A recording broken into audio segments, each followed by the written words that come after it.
We are Brightside Theater.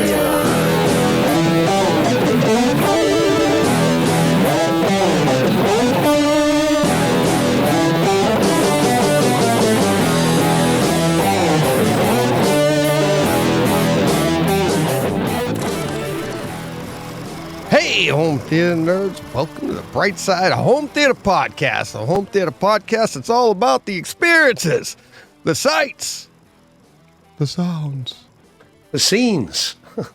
Filling in double duty for John today is me. Understudy. Literally, I'm the understudy. Yes. We got dual camera angles going here. Production values, that's what that is. Oh, yeah, big time. Big time sneak peek at, like, you can see under my chins. It's pretty funny. I just thought of that while we were waiting for the open to go. I'm like, oh, John's not here yet. And I'm like, oh, we usually have 3. There we go. So we'll pull that down. Yeah, that's actually, I don't know which one Oh, you've gone quiet, Deej. You've gone to your muted version. Oh, that's why. Yeah. Yeah, That's you're now I got to muted on get that us one. back to normal here. We're going around the room.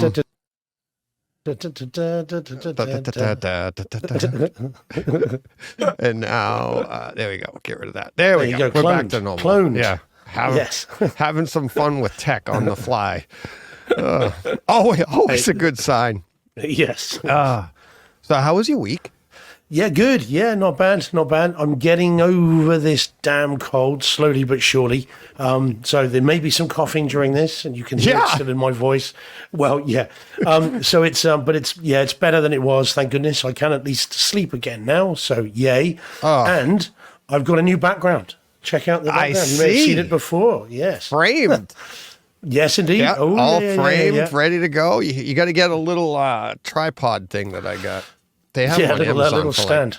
It's a little stand, and you can move it around and stuff. Put it behind you. Oh, cool. Yeah, just to keep continuity. Just keep moving it during little bits. Yeah, exactly. Confusing everybody. Yeah, exactly.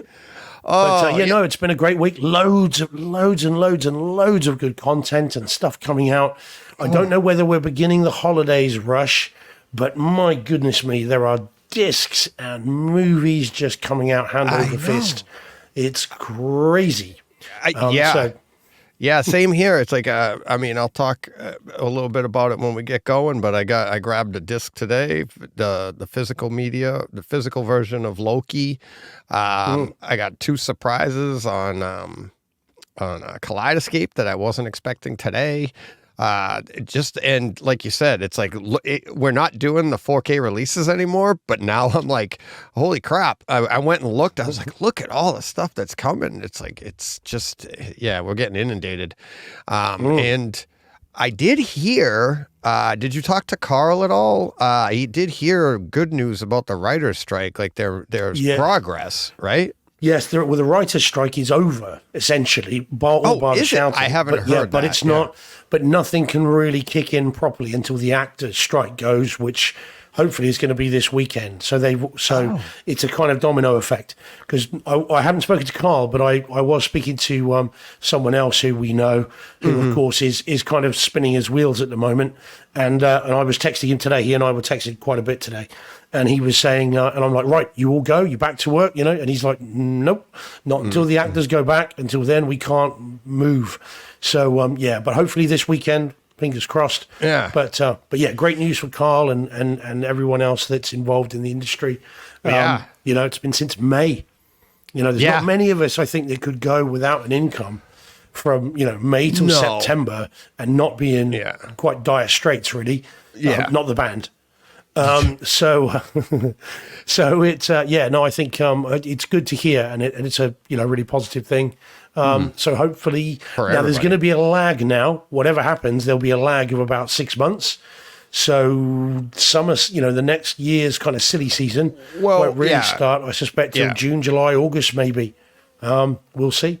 Yeah, I was thinking more network stuff, there'll be a lag, but other things that would just literally shut down, it would be they just start right back where they were in May, and then they'll come back. So that you have that lag, which is, is that almost 6 months? It's probably 4 months. Yeah, June, July, August, September, so 5 months. It's, and by the time you then get everybody back in the place where they need to be again to then start it, because people will be all over the world, you're going to be looking at probably another 2-3 weeks before you can hit go. Push play.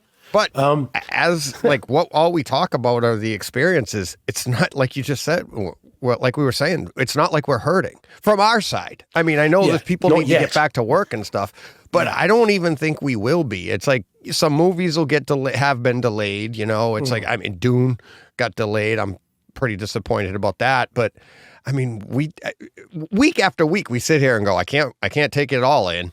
Right. And so it's like, I mean, it's just, it's embarrassment of riches on our side. Right. And so.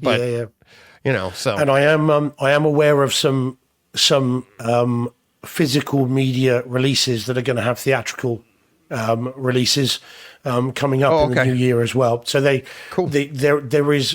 have got plans afoot to fill that gap with stuff that we've been wanting to see on the big screen. So they've got, they've got contingency plans. So fun.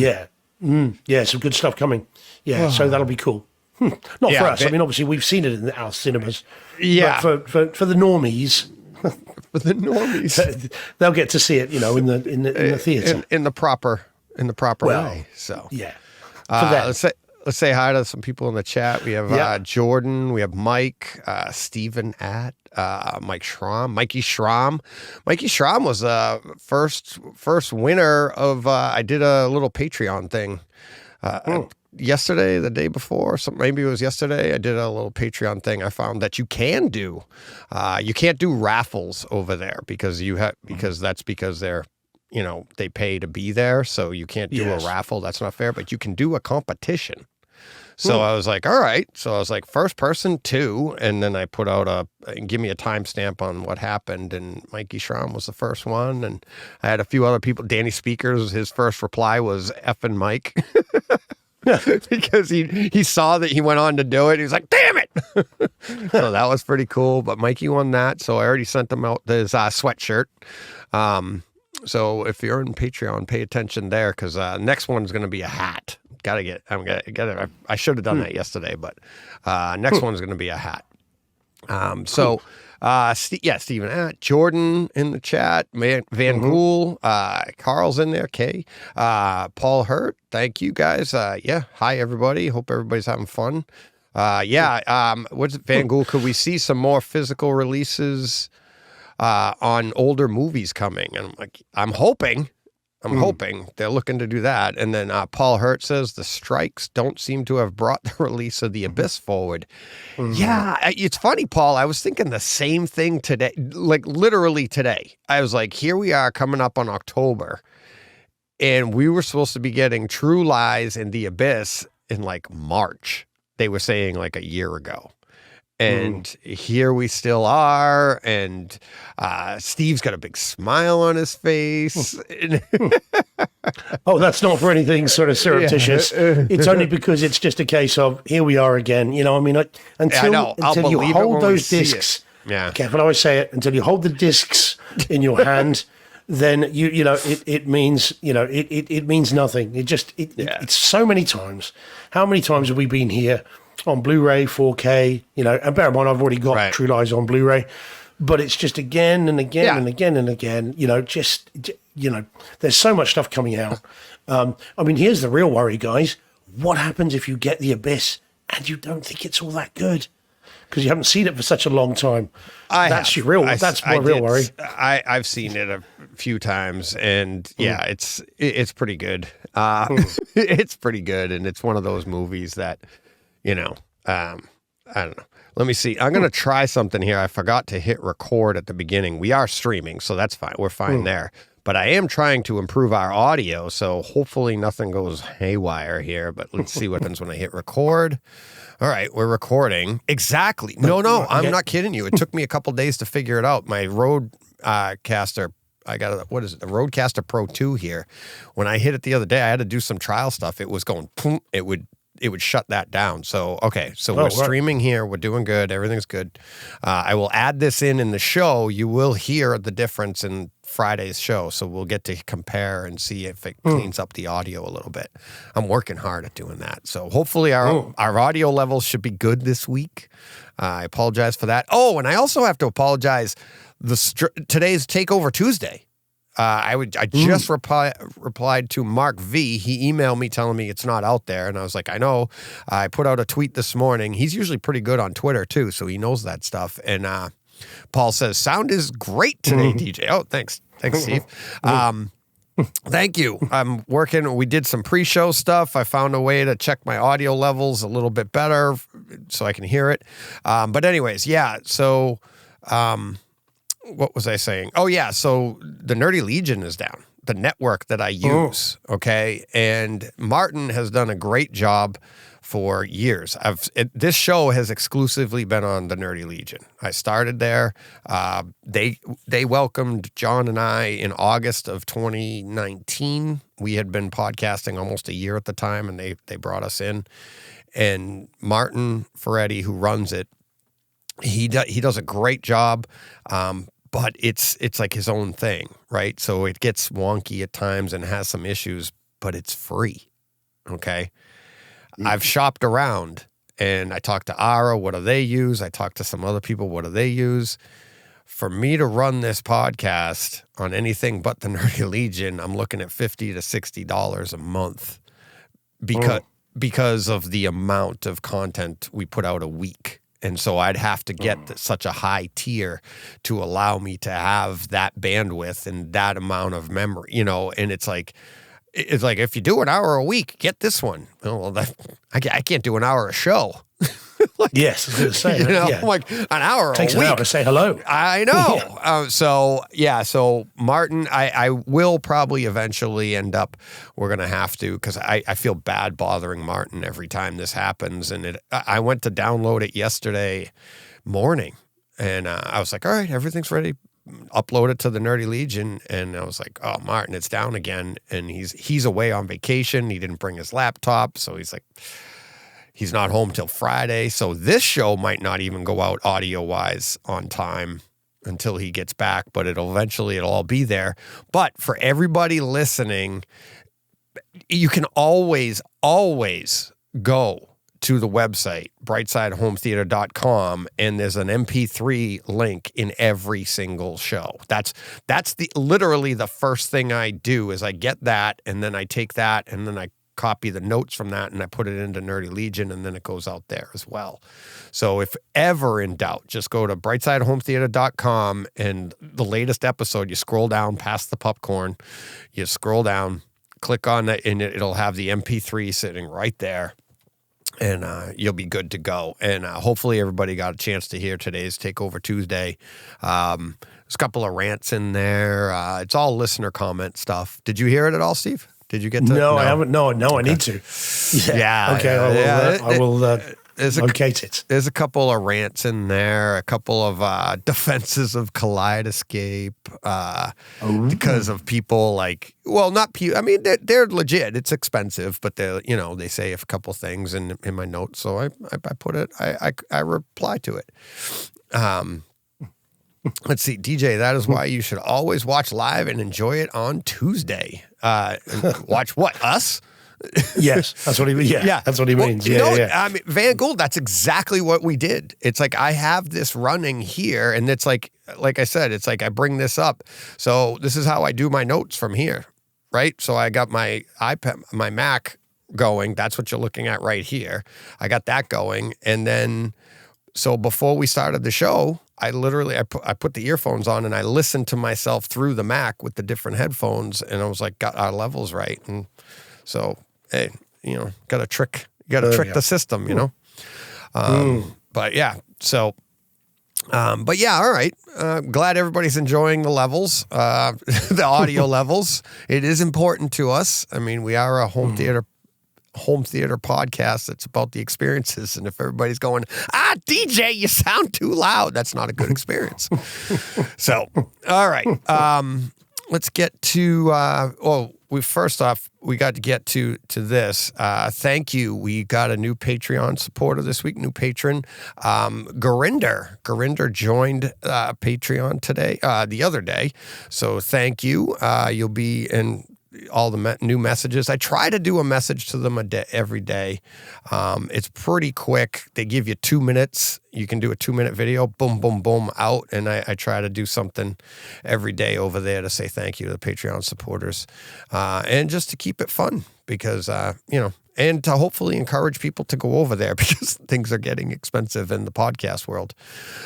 So I really appreciate it if you can go over there and, and then we do our donations. 50% goes out. And hopefully when we get up high enough, I can actually get the podcast covered and be able to do the donations. And, that would be really cool. So thank you to everybody that's already over there. And if anybody wants to go over there, just go to patreon.com/BrightSideHomeTheater. And that would be great. Also, you can buy us boxes of popcorn, as I said earlier, on the website. Just a one-time donation. So that's pretty quick and easy, but that's on the website. So let's see. John's got to be dying right now. It's like, DJ's literally talking about this stuff. Let's see. Oh, and you know what else we got to do? And it's funny. This was a question. Typically, you have to pay to get up here, to get put to the front of the show. But I think this actually, it's such a great suggestion. I mentioned it in Takeover Tuesday today, and it was on Twitter, and it was Miguel Munoz 1713 says, you need to mention more your speaker layout, brands, etc., more often for the new subscribers. And it's a great point. And I mentioned it in the Takeover Tuesday that came out today. And I had an idea, and I was going to run it by you guys, but John's not here, so I'll run it by Steve. Instead of every week, each of us going, I've got this, and I've got this, I was thinking we could do a rotation, and like every week it'd be like, before you do your first movie, right? You say, I'm running this system, and then at the end you'd say, and next week you'll hear about John's, but I watched this, and then we go on with the show. And that way it keeps it fresh, and people can always find a way. And I should also add a link on the website of all of our systems, and I mean, yours is there. Yeah, so's John's. Oh, yeah. That we're all that. I don't know if I did mine. Mine's on YouTube, but that one's so outdated. It was 2 years ago. If not more. Might have been 3 years ago. But well, mine's on YouTube as well, but that's through home theater tours. Yeah. Yeah. No, there you go. It's all there. So, but yeah. So, okay, yeah, we can do that. Yeah. I mean, we've got to, Kevin Smith usually says that it's always someone's first podcast. Yeah. So I suppose we should take the time to acknowledge that even if they're not in the chat, doesn't mean they're not going to watch it, not listening, right. And not here for the first time. So, yeah, we can do that. That's fine. I want to take a couple of minutes. Yeah. I thought that would be good. And I was thinking actually this week we could probably do all of us, but John's not even here. So, and I didn't even make my notes for this week, but I can do mine really quick. Do you want to get to? You want to get going to we'll get to the home theater experiences, and we can. We'll get into it, and then when John shows up, It'll be all sorts of fun. All right, here we go.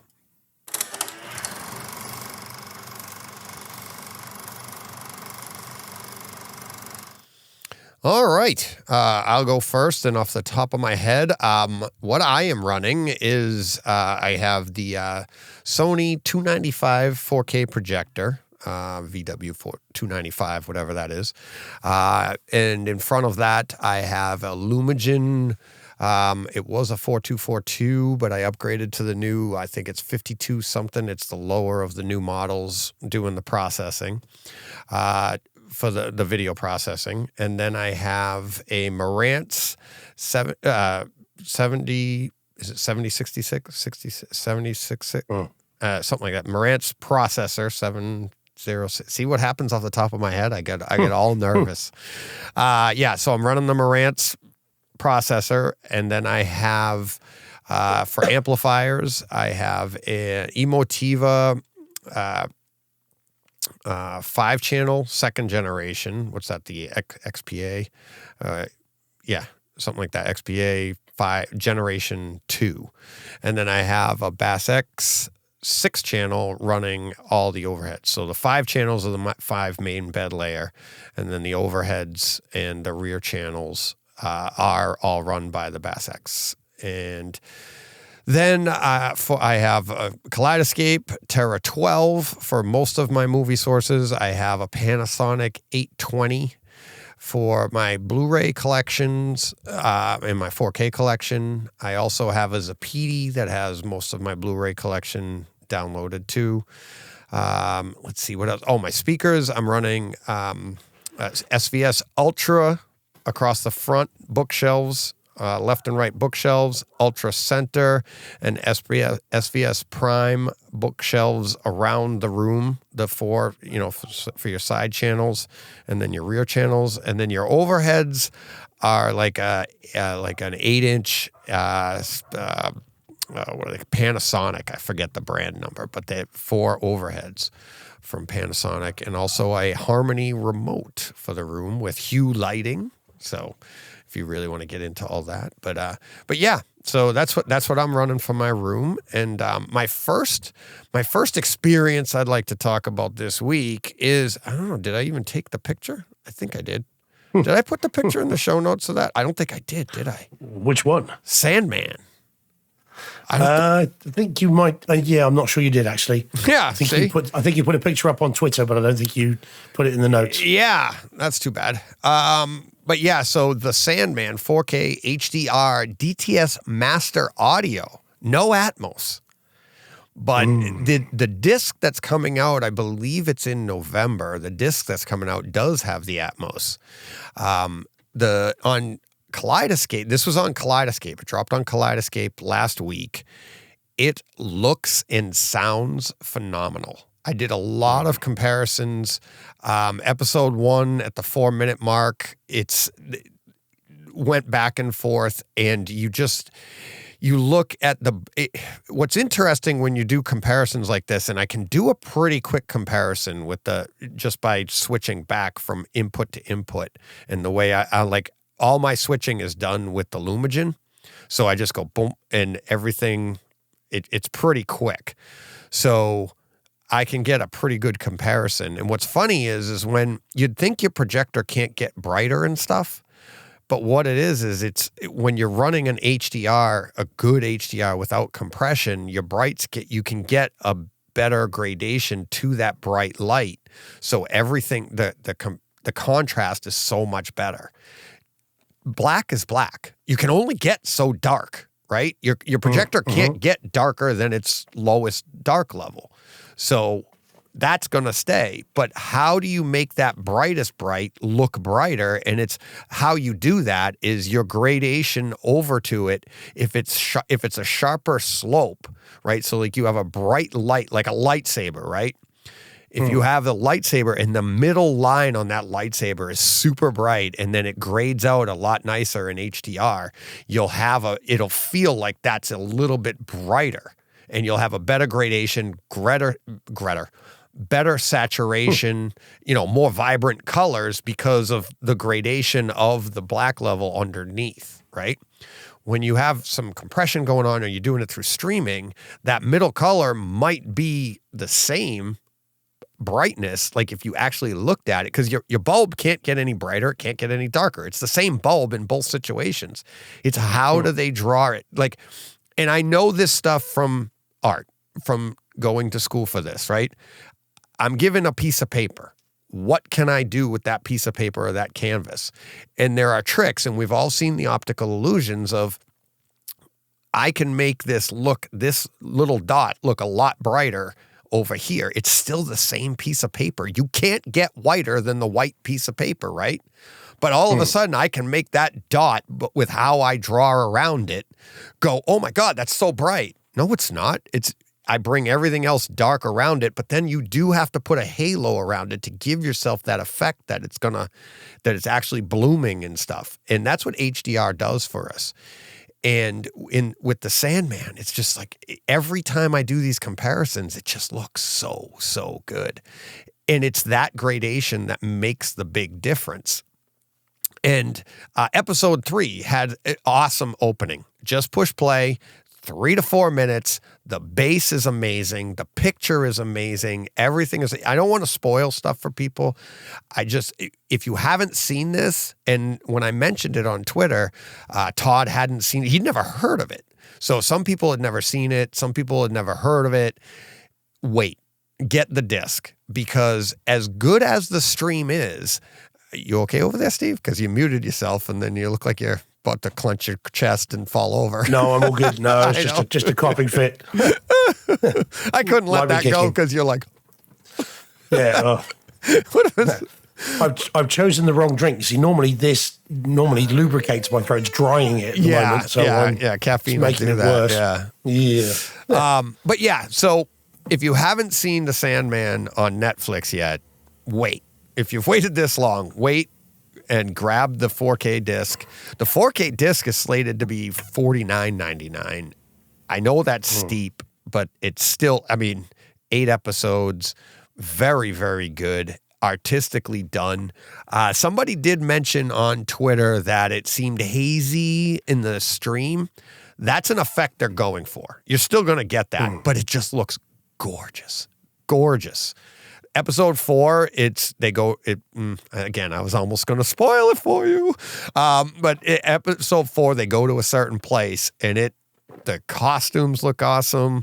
It's just an awesome show. I'm almost done with it. I got 2 episodes left, and just such a really good show. I can't believe I forgot the graphic for it. It's probably because I've been so busy watching it. Every morning I get up, I'll watch an episode. I watched 1 episode twice.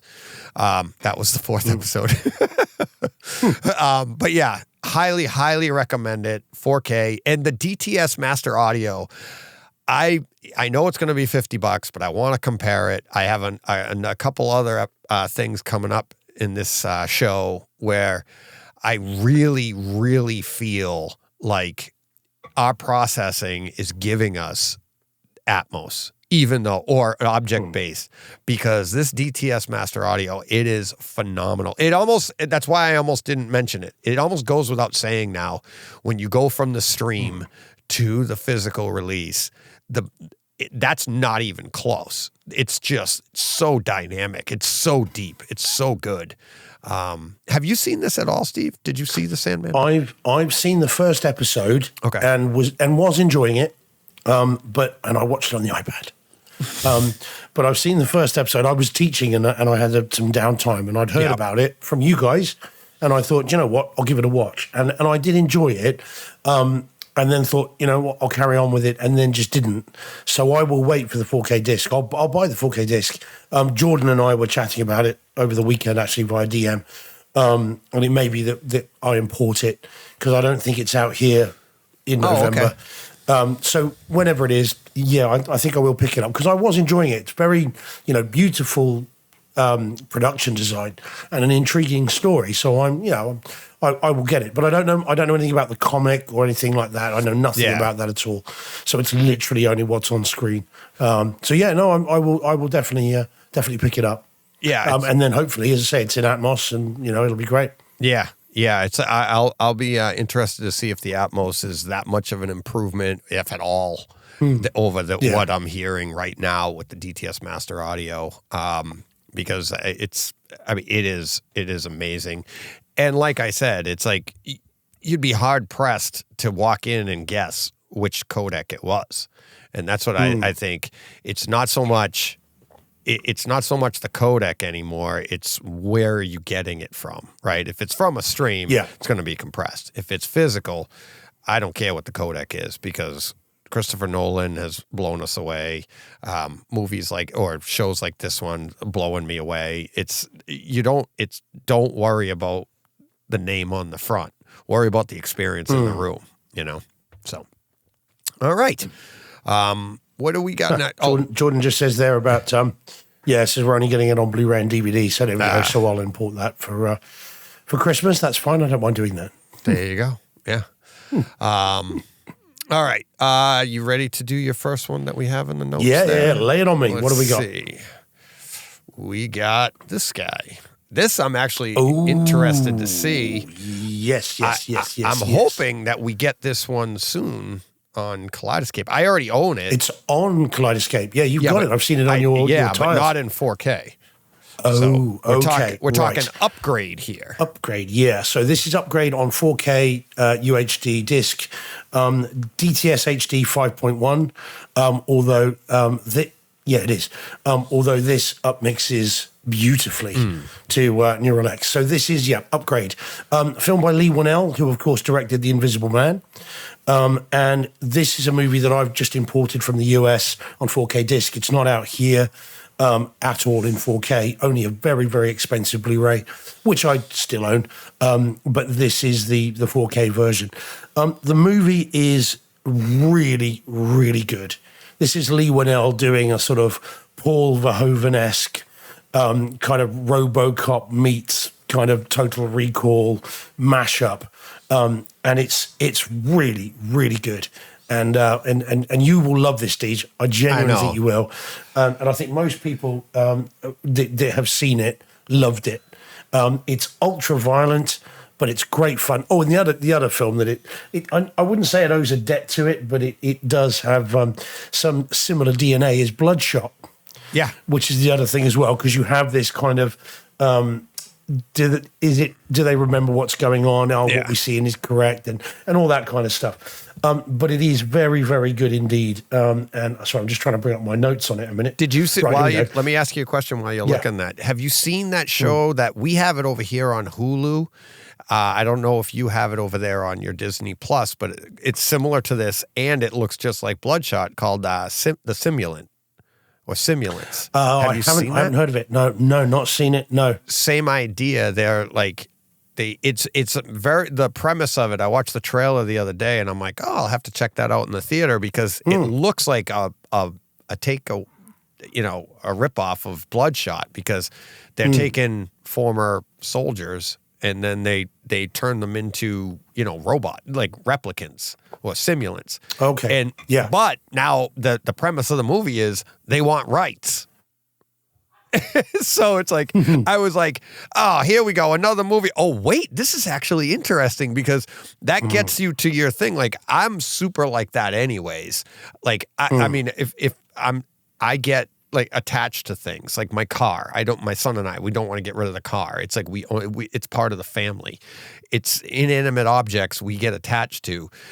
I can totally see us being like, oh my God, 50 years from now, people are like, that's my robot. I've had it for 10 years. I love her or him, whatever. Right. And it'd be like, I mean, we named we have a Roomba in the house. We named the thing, I think, whatever. I forget what we named. I think it was the name from, the Jetsons, and we love her. We're like, oh, she's out. Look at her go. And we're like, hi. We talk to it, and you're like, what the heck? So imagine an actual like simulant, an actual person like thing, but it's not. And you would totally be like, well, you got to give him rights, right? No, no. I can see both sides of it, and you're like, what the hell? Quite. It's crazy. Well, this one is a movie set in the future. But a recognizable future, like RoboCop, same sort of thing, where a guy is injured. It's a bit of a whodunit as well. He is injured, becomes a quadriplegic, and someone that he knows says, well, I've got a chip that could be inserted into you, not there, which might help you. And it turns out that this chip does help, but also gives him certain powers and strengths and all the rest of it. It's fantastically violent. It's fantastically pulpy. And it's an awesome 4K disc. Now, again, funny enough, Deej, you saying about the 5.1, this is only 5.1 DTS HD MA, but upmixes beautifully. The image quality is great. It's razor sharp. Lee Winnell can compose a shot very well, if you like The Invisible Man, you like the movies that he's done, this is another one in those lines, along those lines. Oh, did he do Invisible Man too? Yeah, Lee Winnell. Yeah. So it's got that, same ultra smooth look to it, very, very. So I'm going to have to see it, have you explain it to me, and then enjoy it. No, not this one. Not this one. This is pulp. This is genre movie. There's no subtext to this, I don't think. This is just, kill a load of people. And I've got a few things here that'll whet your appetite in terms of timestamps. So right from the very opening seconds, there is a voiceover. And I'm not going to spoil to you who that voiceover is, but there is a voiceover that sounds like it's in the room with you. It's that beautiful kind of every speaker feels like it's going, and it's right there. And then it cuts to our hero who is working on a car, and it's an old muscle car, and he gets into it, turns the engine on, and revs the engine, guns the engine, just like, Batman special. Oh. Again, all very much UD, just what I said, whet your appetite. And as he revs it, lets the engine idle, and then says, "I love you," to the car. And then off he goes. Yeah. So it starts off, and the bass really rumbles. This thing's got power to it. So straight away, you're like, oh, I'm going to enjoy this. You then get at the sort of 39-minute mark in his apartment that he's got, which is all very futuristic. There is water running, and it's all in the rear speakers. You can hear as he's moving around the apartment, water dripping, water moving, like a water feature indoors. It's not, it's not leaking, and you can hear that. And then at the 1 hour, 2 minute mark, you then get what I've labeled here permission granted, which is where this chip is finally given permission to do what it can do. And when it does it, one, you'll be laughing your ass off because of how violent it is, but also it's just great how it does it, and it's all really visceral, and there are bones cracking and all kinds of stuff. It's great. Oh. So I honestly, Deej, I don't wait for the 4K, mate. If you're not going to pick up the 4K disc, don't wait. Just watch it on Kaleidescape, because you're going to love this. Yeah. And I think John will too. John needs to get the 4K disc. It's such a good film. I've not heard anybody say anything other than, wow. I know. And it's fun. So, yeah. It's funny because that's why I have it on there. It's like I do listen to the listeners, It's like you get the, oh my God, this sounds so good. And it's been on there for the longest time, but there's only so much time in the week. And, I know. And like I said in today's Takeover Tuesday, it's like I love the idea of how we're doing things, and it's just it's what strikes you. And it's sometimes you're excited because it just got a 4K release. Other times it's you see an actor and you're like, oh my God, I haven't seen him in forever. So I want to see that movie, and that's what's cool. So the only thing I will say is the main actor in it is Logan Marshall Green, who looks like Tom Hardy's twin brother. And so whenever you're watching this, you'd just be thinking Tom Hardy. Oh my God, it's just Tom Hardy. Yeah. They are so similar. It's crazy. But yeah, it's really, really good. You will love it, DJ, and you'll be telling everybody else to see it straight away. And this will become a show title, because you're going to oh my God, and then this, and then that, and oh my God, it was that. So you will love it. I promise you. Oh, okay. Let's see. Jordan says in the chat, he asked, DJ, is that film you just mentioned, Simulant, a film starring Simu Liu? Because if it was, it was released here in the UK as a Sky Cinema original and can be watched on Now. Okay. Watch on Now. I guess that's a channel over there. But it is, but it's unfortunately they only play them in without having Sky, the satellite service. Mm-hmm. You only get a sort of 1080p 2-channel kind of version of it. So it's not great. Okay. But you need to see it. That's the way to. I'll see it first, because you never know how it was made, but like how good the story is. It just seems all I saw was the trailer, but it does have that Simu Liu.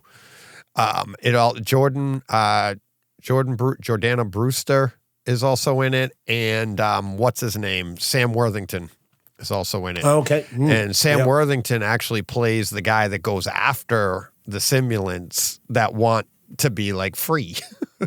So he's so he's like a he's supposed to be tracking these down or whatever. You get all that from the trailer. So I don't know. Okay. I mean, it's on Hulu over here, and it's like, who knows? I don't know. It could be it might not be any good. I don't know. That's why I was asking. Randy L. Never seen Upgrade. Yes, Randy's a new guy. Yeah, Don't think we've had Randy chat. So hi, Randy. If this is your first show, thanks for joining in. I will say to you what I've just said to DJ. You must see this. If you like RoboCop, if you like Total Recall, if you like the kind of the near future ultra violent sci-fi movies, Bloodshot's another one, although lesser, then this is one to see ASAP. I think people really enjoy this. So yeah, track this down however you can, and give it a go. I think you'll like it. Oh, cool. Van Gool is saying, let's see. Van Gool saying, DJ just said he uses SVS and a local place is doing a night with SVS that is free to go. Van Gool, type out the details in the chat if you can. And we'll say that on the show for anybody that's in that area. That would be great. Yeah, I love my SVS. I mean, that when I upgraded to that, and I still got some face-offs to do, but I'm absolutely loving the SVS upgrade that I went. I used to be running NHTs, and I thought those were phenomenal. And now this. Now hear this. Sorry, NHT. Yeah, hear that, Deej. Just subscribe. Horizon get you Home closer to scheduling it. Nice. All right. Horizon Home Theater. Thank you very much. Do you have about 30 more friends? Yeah. That's awesome. Thanks, Horizon. Yeah, I'm really I'm looking forward to that. I really am. It's going to be a lot of fun. Like I've said before, it's like when I get closer to that 1,000, or when I get to 1,000, I'll schedule it, and it's going to be fun to see what I'm like after 24 hours of talking home theater, and how many days do I take off from talking home theater? It'll probably just be about 30 minutes. Yeah, no, well, yeah, no, it'll probably be about the 8 hours I sleep. Then I'll get up and go, all right, who's back? Let's do this. Yeah. Sorry, wrong one. Jordan just says in the chat. So Jordan, I think Jordan said this before. I just want to deal with it. So Jordan says Upgrade is basically the best Venom film, given elements of the story, and stars an actor that looks like Tom Hardy. Yeah. I don't think it's a fair comparison. Venom is an all right movie. Upgrade's a great movie. Yeah. So Venom's okay. Well, that's what he's saying. This is the better version. Yeah. Well, quite. Yeah. So I think it's I absolutely would recommend Upgrade over Venom, because I don't want people to be put off thinking, oh, if it's just Venom, I didn't really think much of that. Right. I really do recommend this, but the other opinions are available. Yeah. Let's see. Van Gool has got listen up here in Colorado Springs, Colorado. October 11th, 4 to 6. So if you're in that area, and I know that we have a few listeners there in that area. Check that out. So listen up is doing an SVS night. That's pretty cool. Really cool. Let's see. What's that? Actually, this is Horizon Home. This is my second subscription to your channel. Need to make 29 more accounts. I want it to be real. It's like, so there is that. But I do appreciate it, Horizon. And I've said that to people in the past. I'm like, if your wife has a subscription or your significant other has a subscription to YouTube, do that. I'm like, that would be great. People do that all the time, but I do want it to be real. And speaking of that, we did get the over on Twitter. We just passed 1,000. Not even passed. We just made 1,000, and so that's pretty cool. So that'll drop back down again because you get some bots in there and stuff. But let's see. What do we want to do? Not that one. Not that one. Did I not take a picture of that too? Oh my God. All right. Let's see. All right. We'll do it. And actually, let me see if I can do it this way. So actually, why don't you, oh, no, I can't. Yeah, give me one to talk about while you're no, because that's working on the fly. That's the thing, is you can't do it that way. Because Yeah, you can't do it that way. We need some hold music. No, actually, you know what? Why don't you do? Let's hear about this one, Steve, and you work on the fly. And yeah, I really want to hear about this because this is an interesting one because I'm conflicted, buddy. So I'm about to conflict you even more. Kick-Ass 2. Okay, so this one then is on 4K disc. Came out here on a steelbook, which seems to be quite limited in terms of its availability. I think Amazon have got it, and then HMV over here, which is a kind of a physical media retailer here, has it. I didn't realize it was out until Jordan, again, who is my release date guru, had told me that he got it. So I was like, oh, okay, right, great. And I quite like this film. I don't love it, but I quite like it, and I really like the first one. So I picked it up and gave it a watch. Now, interestingly, it's 4K HDR, and it has a DTS-X mix. Now, ordinarily, when you hear that, you think, oh, okay, then that's going to be good news because it's going to be something a bit different. It must be something a bit unusual, so I'll pick it up. So I got it and I watched it. The movie is still as it was. It's okay. It's quite fun in its own way. It's not a lengthy film. It doesn't outstay its welcome. And it's got some funny stuff in it, albeit, it does push its content a little bit, although nowhere near to the level of the comics, as I understand it, which are ultra violent and far worse. So, it's lesser Kick-Ass. It's okay, but it's. I'm sorry, did I not say? Sorry, it's Kick-Ass 2. I don't think I said that. Whoops. Yeah. So so it's lesser of the two, but enjoyable enough. Now, image-wise, it's beautiful. The 4K on this is exceptional at times. There's a number of shots of Chloe Grace Moretz, who I won't spoil anything, but she's trying to leave her past behind her, and there are a number of shots of her in close up, and there's a kind of a sort of an apricot kind of color. She's got sort of makeup on her face, and the individual blemishing and blending of the colors on the makeup. So it goes from sort of apricot to a light purple to a little bit of a red and back again.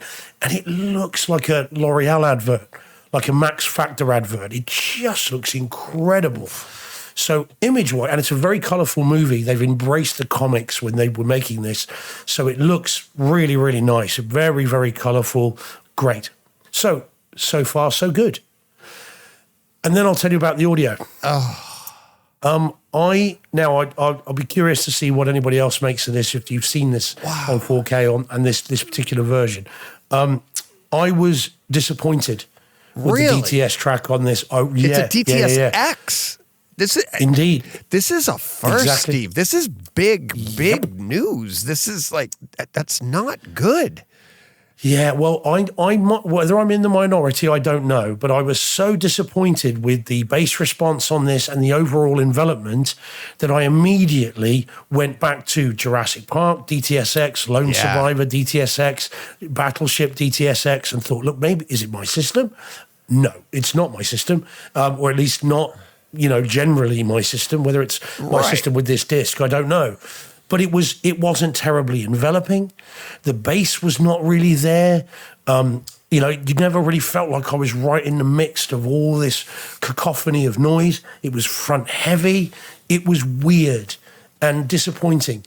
And I genuinely don't think that I will be watching this movie again in 4K. I'll keep it in the collection because I like the movie, but I don't think I'd watch it again. And I certainly won't dig this out as a demo. There's nothing in this that I would dig out and say, right, check this out. Hi, John.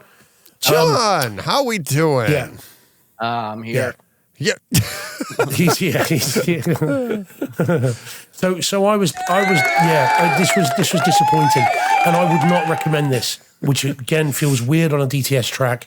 I would not say to people, import it, go out and buy it. Personally, I don't think this is worth the upgrade just for the video, even though it does look very nice. So interestingly, Jordan says in the chat as well, I'll just bring this up. Oh, look, John's just turned up and I'm cutting him off already. So Jordan says, so Kick-Ass 2, fun sequel, 4K disc, audio better than the standard Blu-ray. I didn't compare it, I must confess, but the 4K picture was excellent. So yeah, fair enough. I didn't compare it to the old Blu-ray because I was just so disappointed with this. I thought maybe it was my system, but it can't be because everything else I watched this week sounded amazing.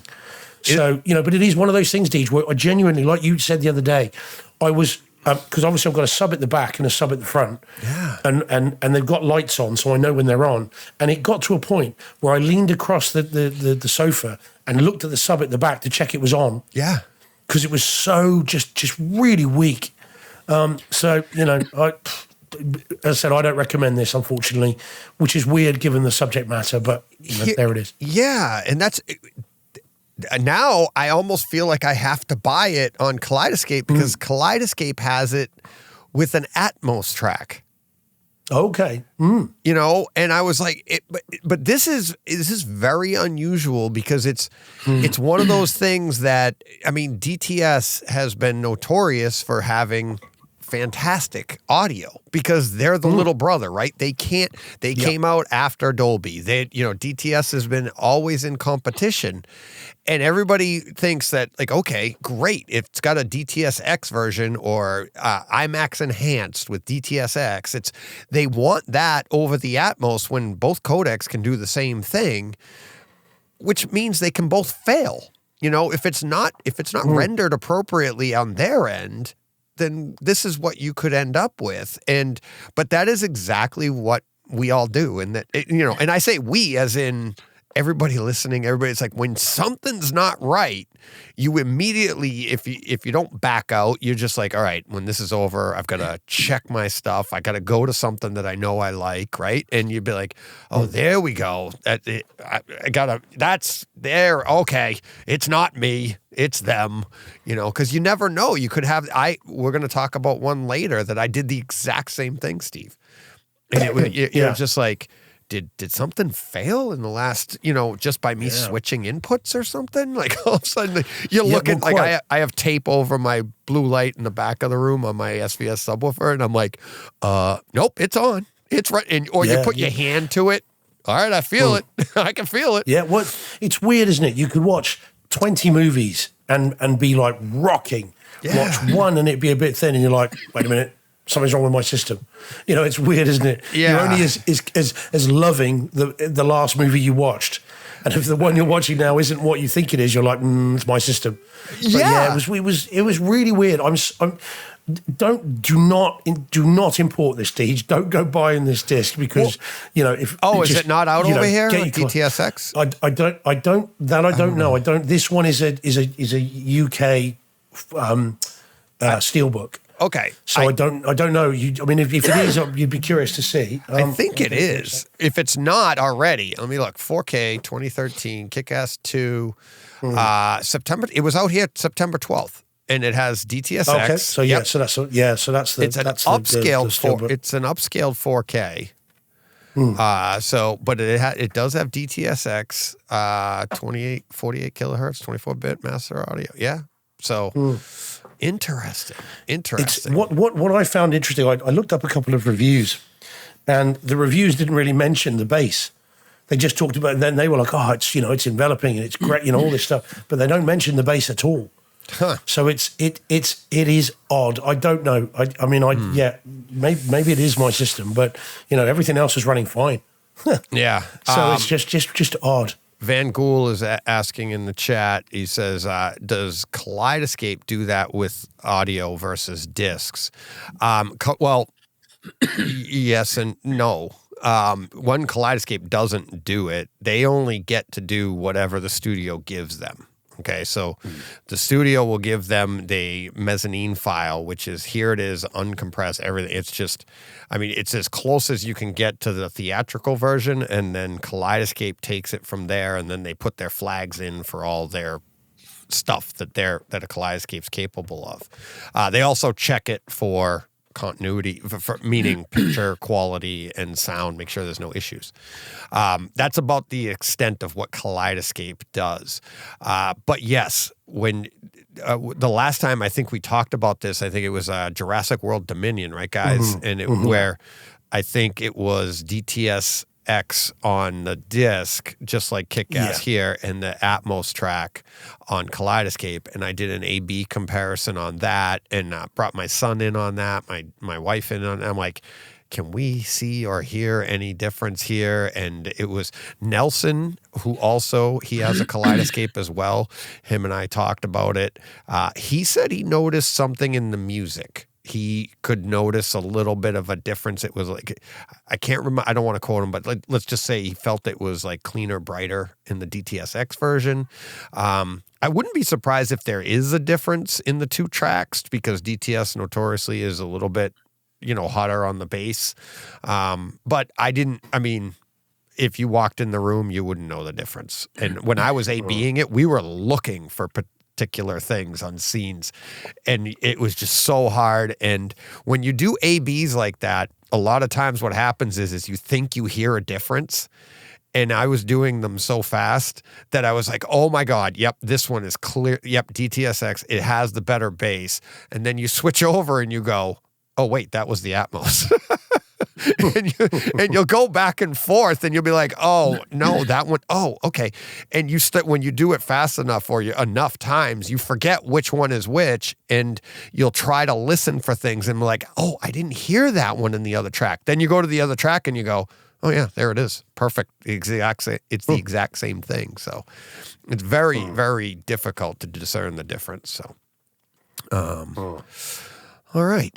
Well, I think that deserves a lot of that conversation, though, because it is an unusual situation that a DTS track was isn't weird. very good. Yeah, I was expecting good things, and I just didn't get it. I wish I did. Yeah. Never mind. So let me do this one quick, John, and then we'll jump to one of yours.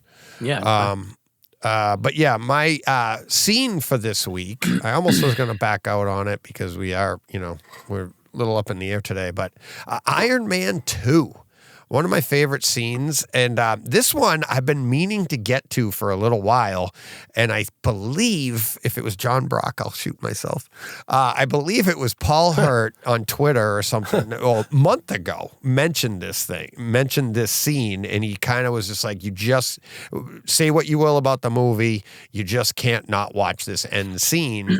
And yeah, so this end scene here, you could start at 1 hour, 40 minutes, 5 seconds. And I called it Black Widow debut. Yep. Paul says, yep, that was me. Thank God I didn't screw John Brock again. Days. Yeah. Woo. I got it right for once. But yeah, so it's Black Widow debut / kill box. So you open this scene, and it's the first time we get to see Scarlett Johansson as Black Widow in the Black Widow costume. To the point that there's literally a line from Happy when she gets out of the back of the car, and he goes, "What are you wearing?"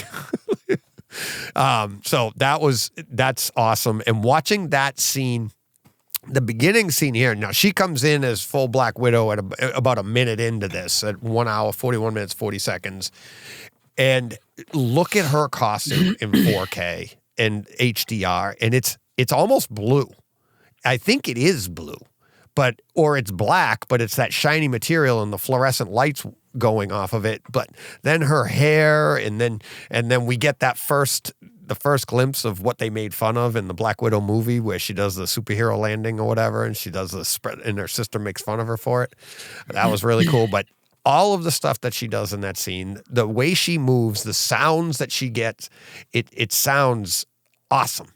And it's very clean, and especially her going down that hallway with the white walls and her black outfit. The bad guys are in all black camo, not black camo, all black fatigues. Just a great high contrast scene with tons and tons of detail that back in 2009, when I'm watching this on Blu-ray, just with my, a 720 projector, it just wasn't the same as it is today. It looks amazing. But then when you get to 144, the landing in the kill box, which is what they called it. This is the kill box. We're going to go up top. Watch. I mean, look at Robert Downey Jr. and his acting, even though he's in this big metal suit. He's like, all right, we're going to go up there. And then he does that. He does this little thing with his lip where he's like, you have a big gun. You're not the big gun. Right. But like right before that is like, I think Rhodey's like, we got to put the big gun up there. And then he does it. And it was pretty cool to see. You see like Tony Stark and, Robert Downey Jr., but he does this. He's like, all right, big gun up there. All right, let's go. And he does this strut in an Iron Man suit, which was actually pretty cool. But when all of those robots or whatever come in for the battle and they start, I think the first one lands in the left rear corner and it just da-gonk. But the bass that you get in that, plus the metallic twang, because it's all metal coming down on the boom, boom, boom, boom, all around your room. Really, really good. And then that's at 146.40 called Coming In Hot, because they're coming in hot.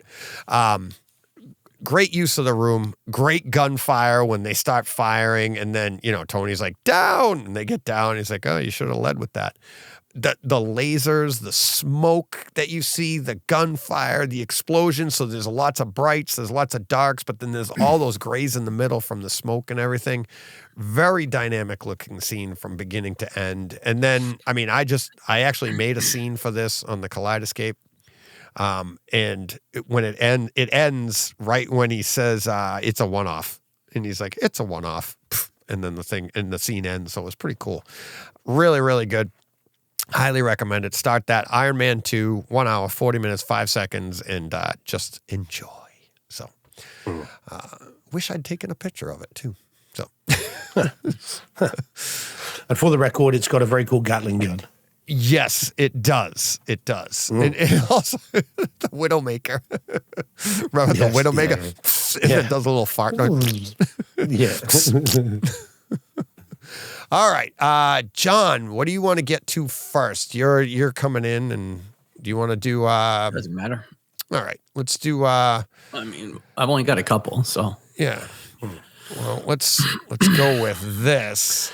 Yeah, this is worth 2 at least. I might actually eliminate some of mine because I watched it. I didn't watch this. I went back and, let's pull it up for people so they can enjoy it. Yeah, so what are we talking about? John doesn't even... Sorry. I don't even know. Godzilla. Yeah, Godzilla. 2014, so right? The 2014, yeah. Yep. This was 4K UHD, Dolby Atmos. So I'm continuing like my out-of-order watch of the MonsterVerse movies in preparation for Apple TV's upcoming series. So I did, King of the Monsters, I think 2 weeks ago. Obviously, I didn't have this disc. Actually, there was 2. I didn't have Skull Island either, so I had to buy both of those so I could do this watch through. But so most of us have probably seen this, but I feel like this is in every way like the little brother to King of the Monsters, even though it came first. Yeah. It's not quite as good of a movie, I don't think, and I don't think it's quite as good in the HT department. That's not to say that it's not good. It's amazing. But I feel like King of the Monsters is almost referenced from beginning to end. This is a bit slower. The story is a bit slower. There's more human time in this one than there is monster time. Yeah. Which, honestly, who needs? Like, I don't need people in any of these movies. Like, if Godzilla versus Kong was 20 minutes and there was nothing but Godzilla versus punching Kong, that would be a better movie. I think we don't need the people in any of these movies. But I mean, this thing still, it kicks, right? Like the bass is there every time Godzilla is on the screen, or the two, I forget what monster. They weren't really any of the named monsters in this one as much. I think Mothra was Mothra here, though. I don't remember. I think she's mentioned, but she's not in it. But anytime they're just creatures. Yeah. Anytime any of the creatures are on screen, I mean, you've got the bass, you've got the roar of Godzilla, which just rattles through your whole house. And this is great. As far as HT goes, but I feel like in most categories, it's just a little bit less than King of the Monsters. Like if I was going to pick one to show off, I think it would be that one and not this one. Yeah. But Yeah, it's I think this has this has got at least 2 massive demo sequences for me. I give you 3. I had You just got 3. Well, I'll give you 4. All right. It's like a reverse auction. All right. Well, yeah. I Play see you that 3 and I scene. raise you up. Yeah. I call your bluff and raise you. So it's Actually, I'm up to 4 too. Sorry, I do have 4 here. Yeah. Well, the geez. 2 that I always think of, and I remember because I got same. this disc after King of Monsters in 4K as well, but only because it came out in 4K after King of Monsters, and I tweeted out in massive excitement after this, the opening escape sort of sequence where the sort of creature, whatever it is, escapes for the first time. Right. That just had my entire room pulsating and moving, and just the deepest rumble of bass. It felt like the whole room was moving. And I loved that. I thought that was so, but also what I liked about it was the bass was controlled. So it was muscular and deep bass, but it wasn't rolling off to make it was the difference between the room moving and the room rattling. And it was moving, and it was so controlled. It was fantastic. And I really liked that. And then the other one I really liked was on the train bridge, where you've then got the overhead. So you've got the kind of the noise of the creatures. You can't really see them because of the fog, but you can hear them above, and then the kind of the noises that they're making. And it just was so good. And that whole sequence with the train and the kind of the tension building up on that was just awesome, and worth the price of admission alone. Whereas King of Monsters, I think, kind of just hits you over the head for 2 hours with a bat. It does. It's just whack. From minute 1, when the foot goes down, the whole room shakes, and it doesn't really stop until the end. Right. Whereas this, I think, has that is more effective because it has the quieter sounds and the big noise. Whereas King of Monsters is just like, we're going to turn the dial up to 11 for 2 hours. Yeah. Right. So I agree with you. If you're going to demo one, that'd be one to go, right, here we go. I'll just hit play randomly. You'll be fine. We'll hit something good. Right. Whereas Godzilla, this one, I like because of the changes in it. Man, they're both great discs and all good demo discs. For sure, yeah. They are both great. Yeah. I'm looking forward to getting into the Kongs, hopefully this week. Yeah. Skull Island's good. Another good disc as well. Really decent disc. There's some great demo sequences in that.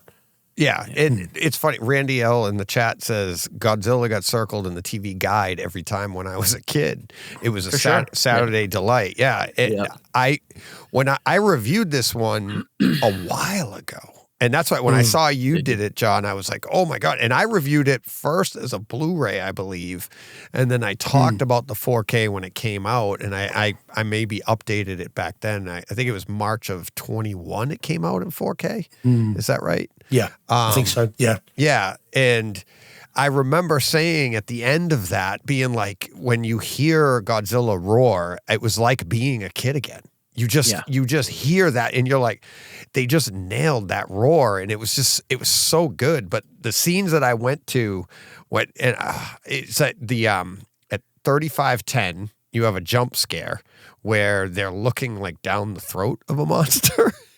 And then all of a sudden it's like, rah, in the whole room, just, you can hear the screams of the victims running, a little bit of dialogue, but that's clear. It's like, there's so much. And like you said, Steve, like the bass, and it's like great deep bass. There is vibration when things walk, right? But there's also the booms and stuff. But right in that scene, it progresses right to a gas mask scene. So the character, I think it was, what was the son's name? Ford? Was that right? Yeah. The kid's name? Aaron Taylor Johnson. Yeah. Okay. Yeah. So he puts on a gas mask, and all the sound goes to, now your room is like you're inside that gas mask. And it was just such a cool effect. And then also look at the 4K, and you could see like the reflections on the glass of the mask. You could see, it's just beautifully shot scene, but how your room all of a sudden gets it's awesome. And then towards the end, I can't believe even John, didn't mention it, that Halo jump. That right there is the price of admission. when they all jump out, and the 4K on that. I mean, they made the poster out of it. Remember, with the red coming down, but the way that the sounds of them jumping, and then how it just like the sounds of the wind going by them, and then them dropping in, and then they're again more like, I think, a gas mask situation again, but he goes by the monsters, and then you see Godzilla roar, but it's kind of, you barely hear it. It's just like a roar, as he goes by. And then I was just watching this the other day, and when he landed, I was like, how do you do that? Like, seriously, you jump from that high and you pull your chute when you're between the buildings. And I know this is a movie, but I've seen this in person, and there are guys that do this. I was actually lucky enough to be at Fenway. I got free tickets. Jen and I went, and we happened to be in not a luxury box, but the pavilion seats at Fenway Park, which are way, way, way, way at the top. And all of a sudden, a plane flies over, and it was like 3 minutes before the national anthem, and you just see these guys, and they're just no chutes, nothing. They just jumped from way up there, and they landed perfectly with the national anthem. But the last two guys were in tandem, holding each other's like arms and legs, so they were one body. They didn't pull their chute till after they went by Jen and I. Right. And you're like, whoa. And they're just dropping, and you're like, holy crap. And they go at the last second. But I'm like, how do you not like end up hitting a building? Like, you're coming down like, I'm aiming. But that jump scene with the red sun, the red smoke, the gray skies, everything, and all that sound, that was amazing.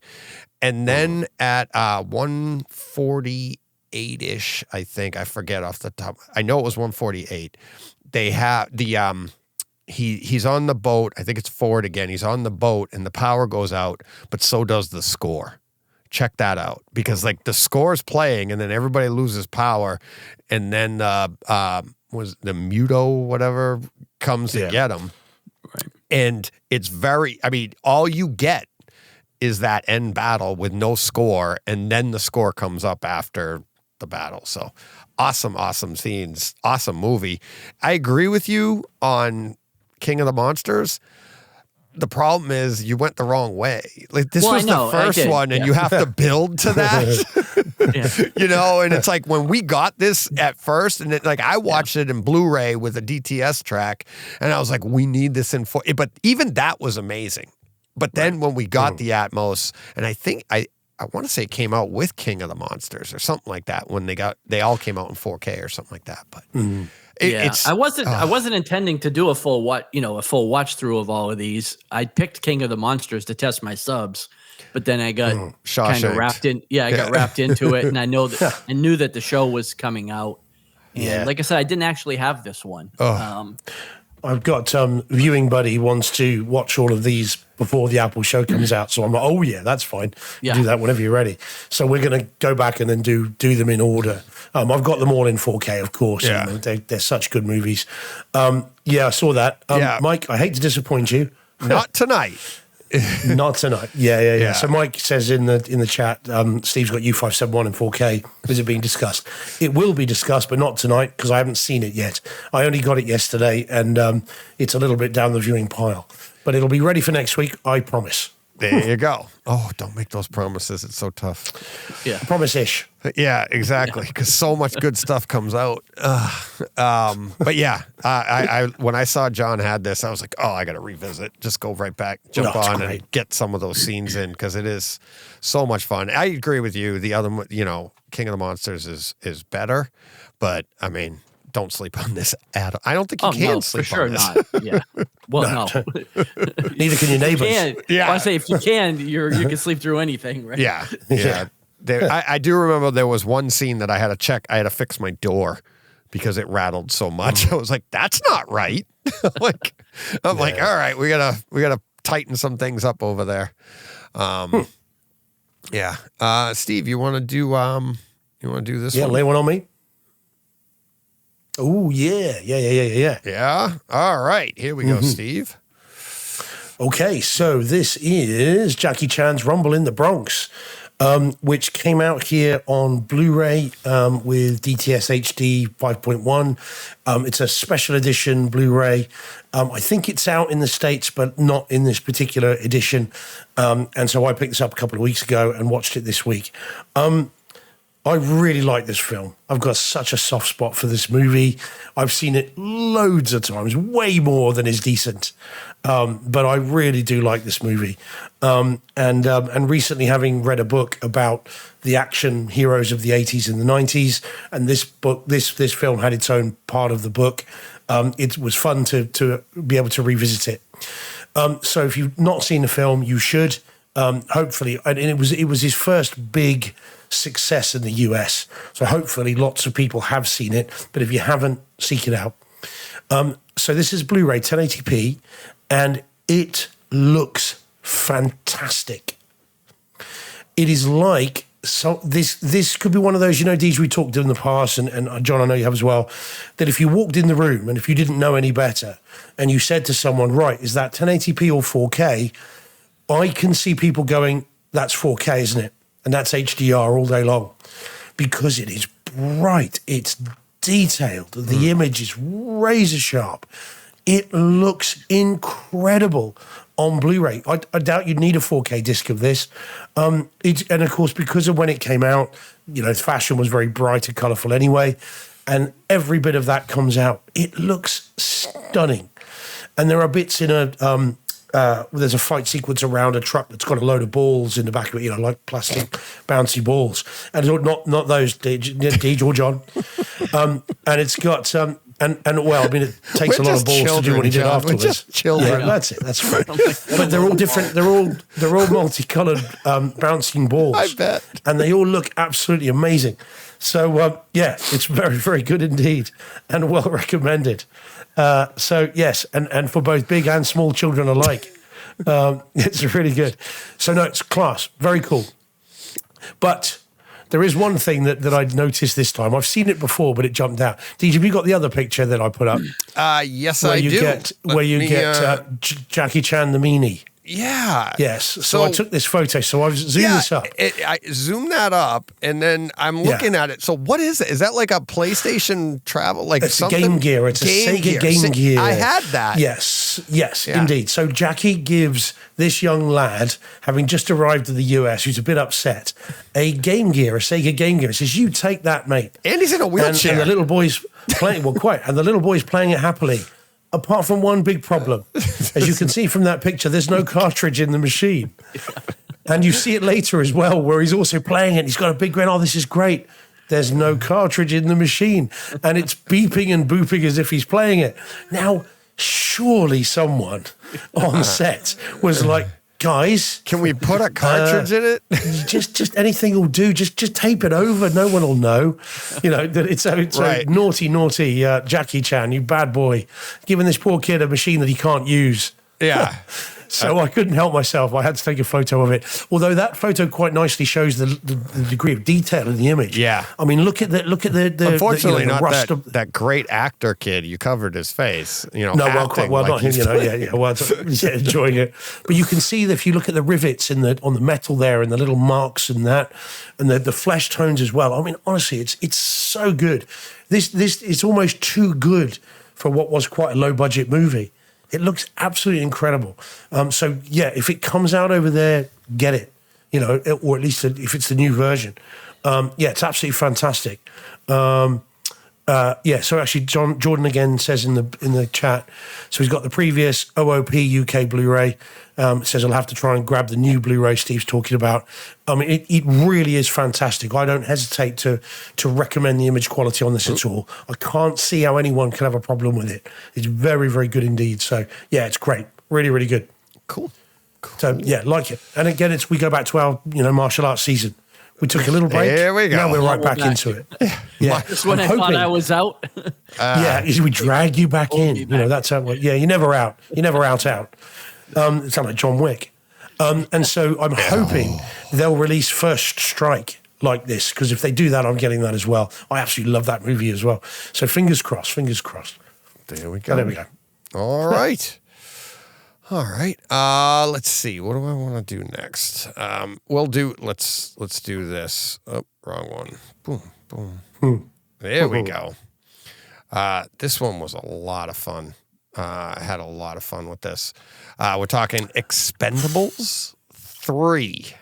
I almost texted my buddy Eddie, who I grew up with. You remember Eddie, John? Yeah. He's a few years older than he's 3 years older than me, but he was like my older brother, right? And we grew up in the same neighborhood, Dead End Street. And trust me, this does relate to Expendables. And I was just like, watching this movie it was like being a kid again. And there's a scene in this movie where they're a bunch of guys walking in the jungle with guns. And I was just like, I wanted to call my buddy Eddie and be like, hey, when we all turn 70, can we run into the woods and play guns again? It's like, because he was the leader and we would run. There was nobody there. We weren't shooting. We weren't playing against each other. Like, remember, you do guns like that. You get like 6 guys and you do 3-on-3 and you're like, bang, I got you. You do that. No, right. We would be like, it was 4 of us, me, Eddie, Robbie, and Brian, and we go into the room as like a SEAL team of 4, and Eddie's leading us, and he's doing the hand signals, and we're looking, and it's like, look over there, and we'd all look over there, and we're doing the whole thing. But I'm seeing these guys do this, and that's all they're doing. It's like all the biggest actors getting together to just play guns, to just have fun, and just be like, let's just go pretend we still have testosterone flowing through us. It's like, they're all so old, but it's just so much fun. And oh my God, I had so much fun with this. But the home theater experience, opening scene, have you guys seen this? I think I've only seen one, to be honest with you. Yeah, oh my God. I've got 1, 2, and 3 in 4K. Yeah. But this one is not the one of the 3 that I would choose. No. Oh, God, no. They aren't great movies by any stretch of the imagination. I'm not saying that, but that's not what these are like. It's like Transformers without Transformers. Well, it kind of is. There's old guys transforming into heroes, if you want to call them that. But, I mean, Mel Gibson plays an awesome bad guy. Ronda Rousey is awesome in this. Her acting... it's like somebody told her you got to act with your eyes, so she does this whole thing like she's like trying to act mean, but everything she like like if you can over enunciate with your eyes, she's like it's like all the time you're like what the, but it's such like there's a scene with Mel Gibson, and the picture on this is just, let me scroll through some of this.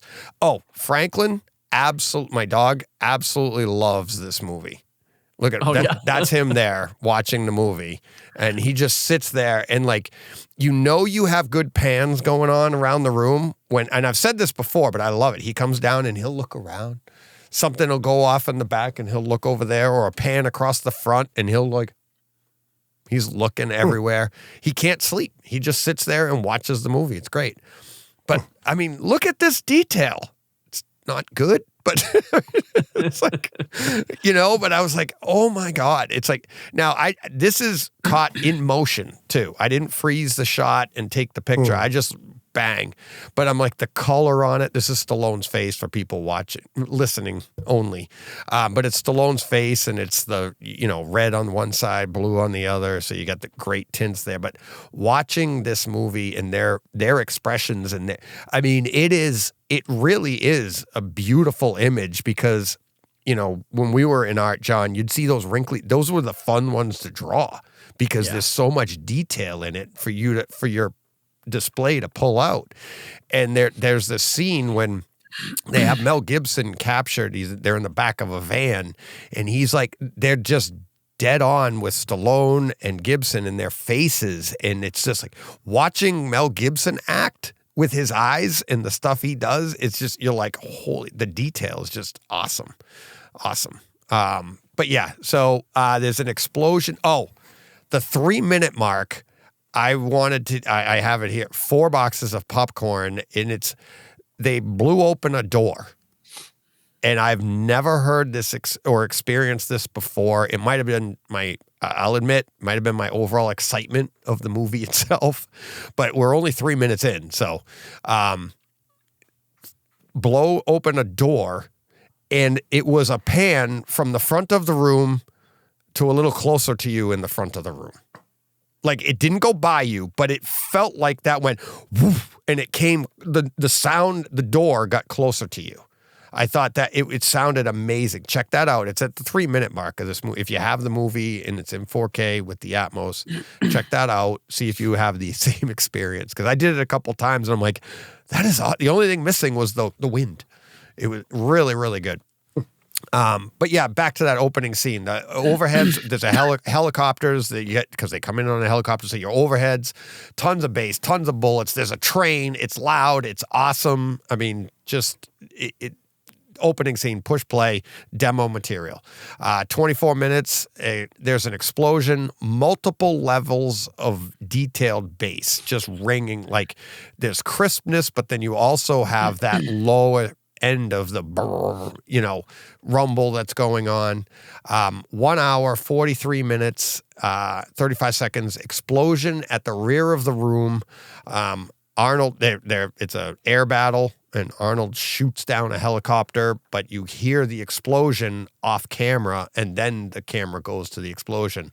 But the rumble actually felt like it came from behind me and then into the right rear side of my chair. Like it really felt like it was like, and my subs are centered front and rear.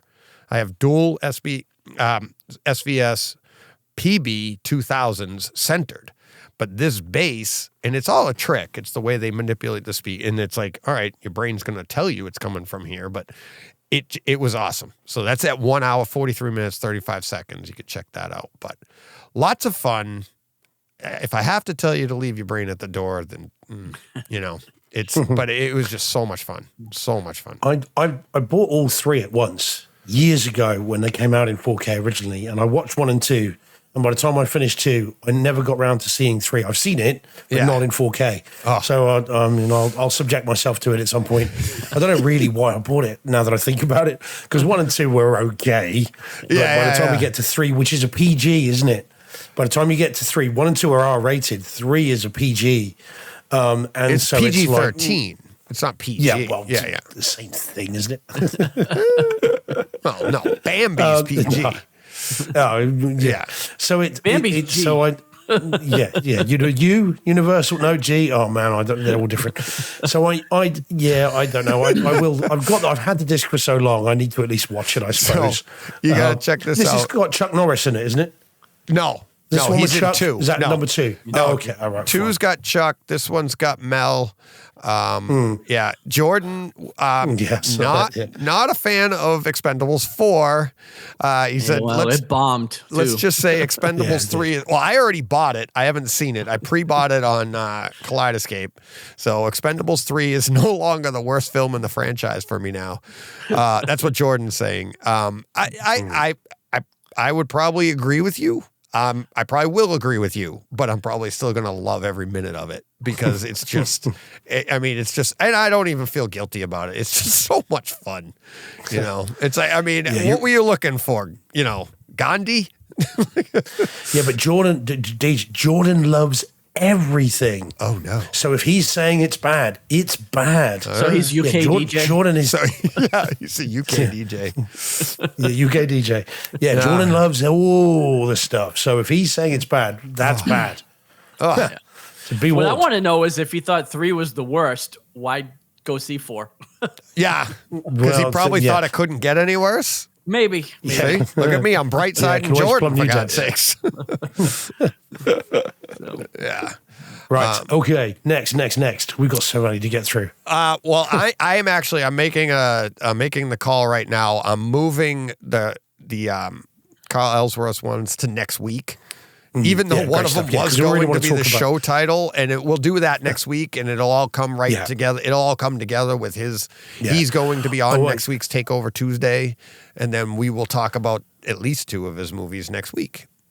Yeah, because we want to really give those some time, don't we? Because we've got some behind-the-scenes stuff on that we want to talk about. Yeah, if I can remember it. I watched these earlier last week, and I was like so excited after talking to him. I watched them, and now it's going to be another week. But yeah, so let's get to it. You want to? Well, we'll do this. We'll just do. We know what the show title is going to be, don't we? Surely. I think we should, because it's the only one that we all three have. No, we'll argue. And I have over a feeling, that, Steve, that you and I are very much. Oh, I think all three of us are on the same page on this one, John. I have some behind-the-scenes knowledge. Oh, okay. But before that, let's talk quickly, all three of us. Just Ahsoka, very quickly. I know, John, it says part 4. I'm using the same image. Yeah, well, I figured that out after last week. I know you're a stickler for those details. I wasn't going to call you out again. Why not? Because I was late, so I have no legs to stand on. So, all right. Can I go first? Can I go first? Can I go first? Can I go first? Steve. It seems to be the pattern, because it's like this is the Star Wars, Steve George Ahsoka show. Yes, that's it. Well, quite. I really like this episode as well. I really like this episode. Shocker. And again, I maintain that there is a quality jump here, because at least in the cinematography on this one, I mean, we're trying not to spoil it, because we nearly spoiled it for John, didn't we? When we were talking in the text message earlier in the week. You were going crazy. And I'm like, you guys. I was just like, hey, haven't seen it yet. I know. I was just like, I saw it. I actually saw it before you, Steve. But I'm like, guys, Steve, hold your excitement. Shut up. Poor John. I'm reading it going, oh my God, poor John. Because he's going to be like, it's the not thing is, that. I usually wake up to like 19 texts, because you just have these conversations. I'm sleeping away while all these conversations are going on. And then I feel like I've just missed too much to jump in, so I just move on. Let it go. Well, I find that with you two as well, of course, because you guys are chatting in the evening, and I wake up the next morning. It's like, whoa. Yeah. So anyway, so I first saw this on my iPad, Deej. Oh, God. And even watching it then on the iPad, because I was at work the next day. Well, we call it skiving, right? So I had a bit of time free. And so I watched the episode first on that. And the cinematography, that Star Destroyer would just look, I thought, oh my God, that's incredible. Awesome. Oh, gosh. And I thought, how good is this going to look? So after our little text exchange, I then watched it again in the cinema room. And again, it just, from the opening shots of the hyperspace and the different colors coming off the screen, and then you get that Star Destroyer, which looks ginormous. And I think we forget how big they are, or how big they're supposed to be. Yeah. Kind of like when you see them in space, there's no scale to them. And so when you then see them on a planet with something designed to show its scale, and on a big screen, it is absolutely jaw-dropping. And I was, wow, that looked amazing. So that was very, very cool. And I like the Stormtrooper designs, whether they are zombie troopers or whatever it is. There's been talk about that, I don't know.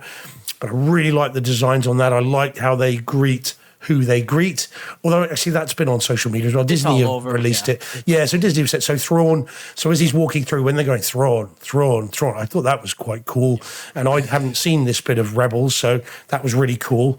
And then you get all that sort of stuff, and it kind of goes from there. You get a decent lightsaber fight as well, which sounds and looks great. Loads of bass. The HDR from the beginning of hyperspace. So much so, in fact, to give you an idea as to how good it is, guys, the HDR. A friend of mine, my best friend, guy called James. For us that haven't seen it.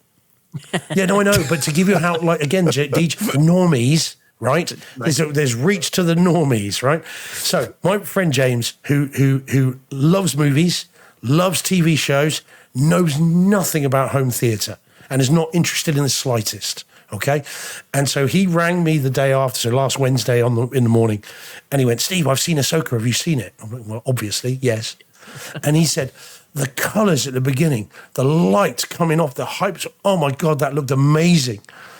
And for him to say that means it must be something special, because he wouldn't normally even think about that kind of stuff. So even he kind of realised this was something different. So I thought it was great. I really, really enjoyed it. Oh, and I like the little rock critters as well. I thought they were quite sweet. That was pretty cool. Yeah. So go on, guys. You are much more knowledgeable on this stuff than I am. So what did you guys make of it? No, what he said. Exactly. Yeah. No, I mean, I actually, as much as I enjoyed what he seeing said.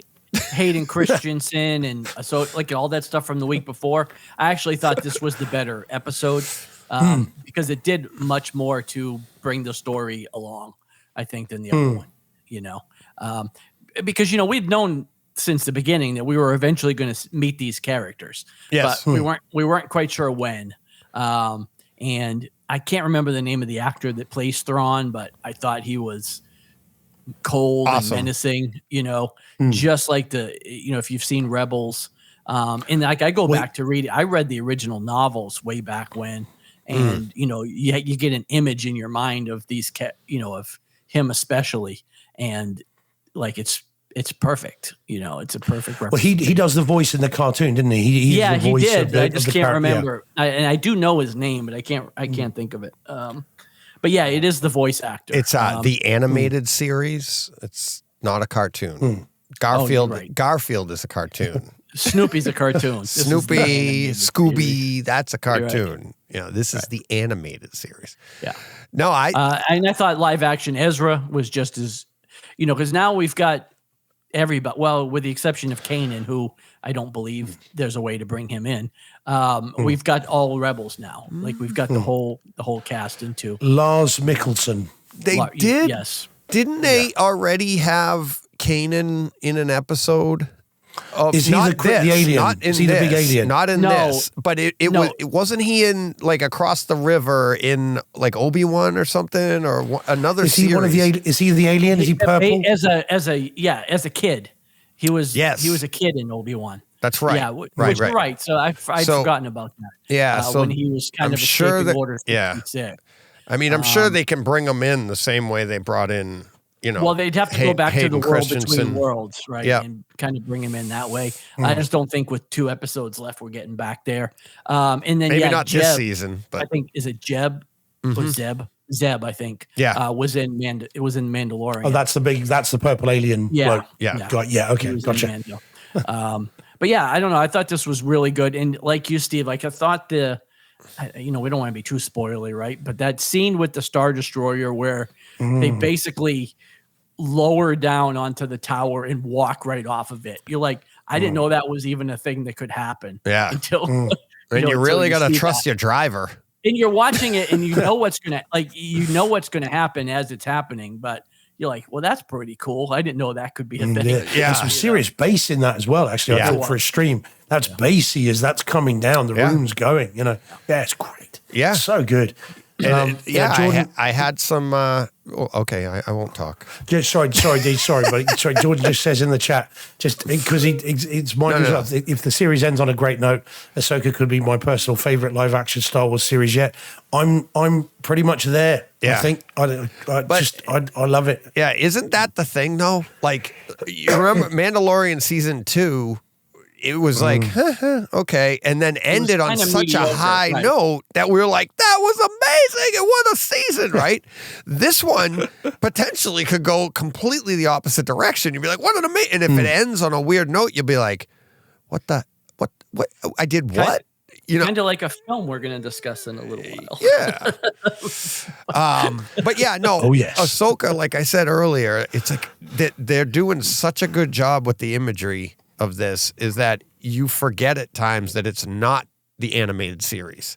They're doing such a good. I know it's live action. Obviously, you're watching it, but it's like your memory goes back to like when they'll show characters from the past, or you remember what they did in the animated series. Your memory does not distinguish like the which one is which. It's just done so well, and I think that has more to do with not just the visuals, but how these characters are all moving.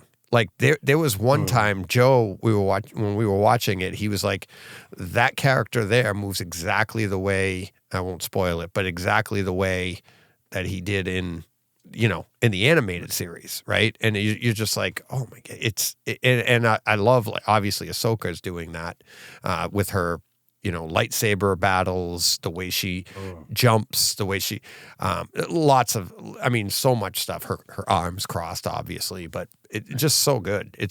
And I think it is better. It's a better, more well executed series. Disney's getting better, or Favreau's getting better. They're at producing these. Every series gets better, but it's like I'm still not there. Like I said this at the episode 1.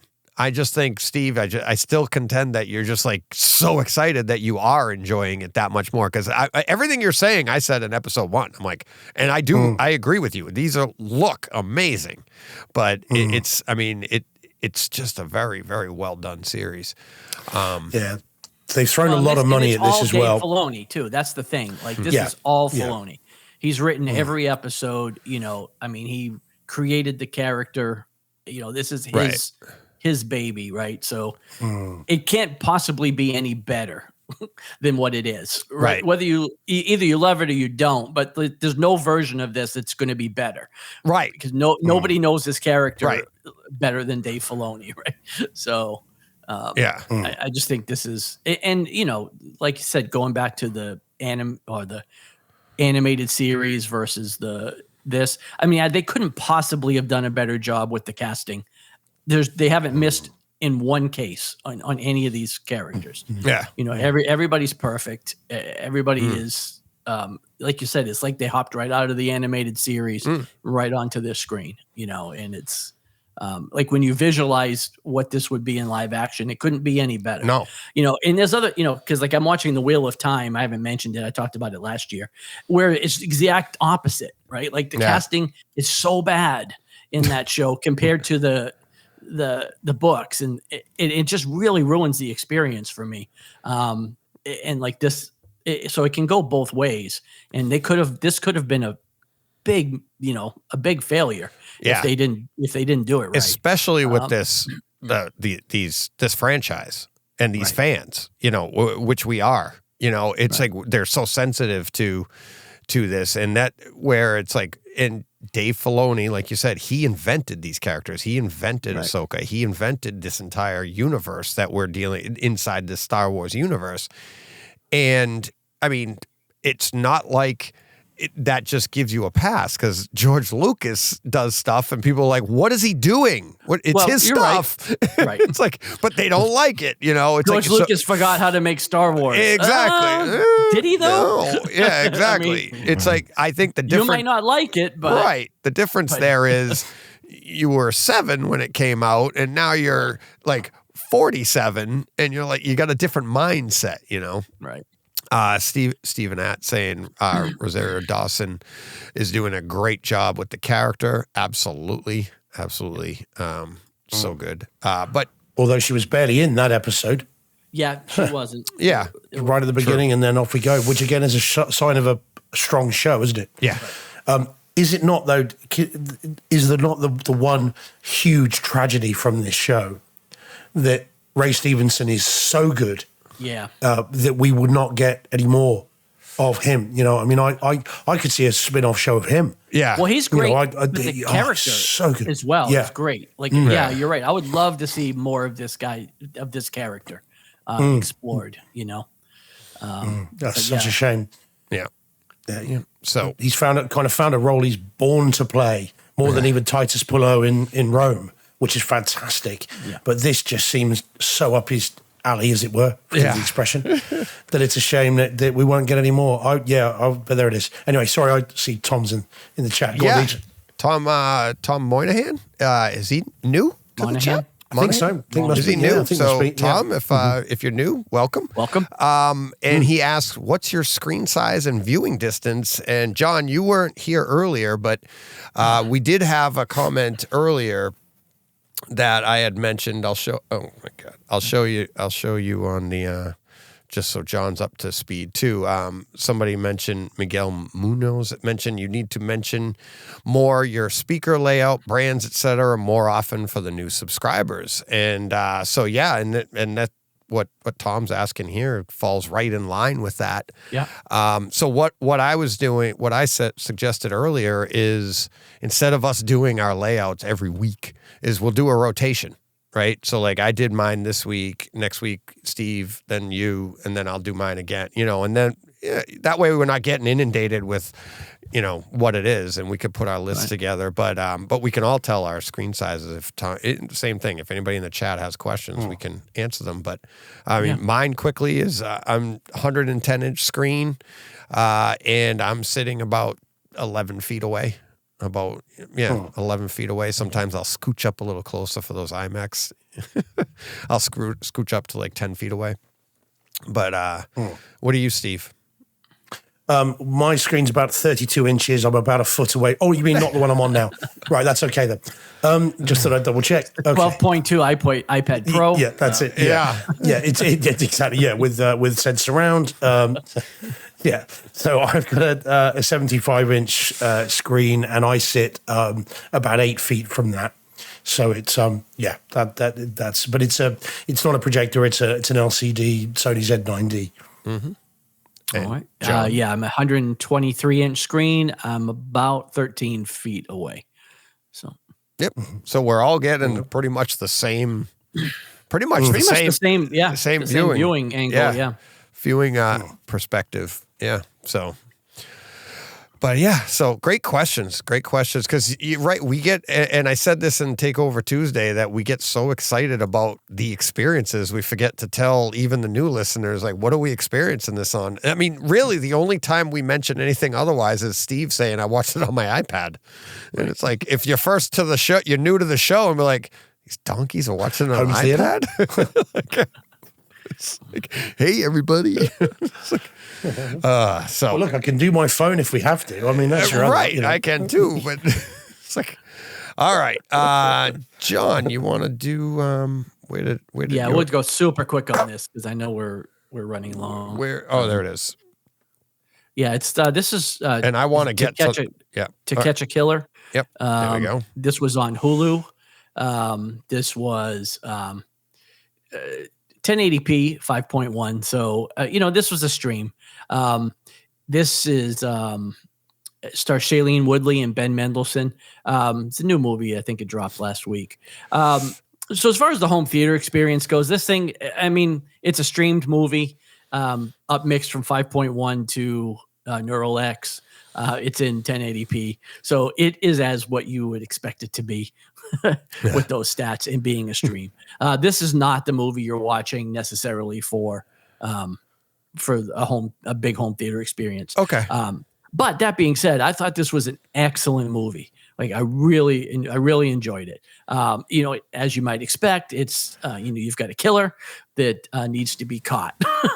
Ben Mendelsohn is FBI. Shailene Woodley is a Baltimore PD. They kind of get assigned to the same case to work together to catch a shooter that's basically, he starts with a party and kills like 24 people, gets into a shopping mall, shoots down another, 20, 30 people, so it's that, like, they're just trying to catch this killer. But it was really good. I liked it. I liked the movie. So I do recommend watching it. But like I said, this isn't necessarily your home theater, your home theater movie. All right. John, I was wondering about that one. Does it have a courageous defense lawyer in there to swoop in and save the day? That's what I really want to know. There is not. No, there is not. It's not realistic at all. Nope, not at all. All right. Steve, you want to move?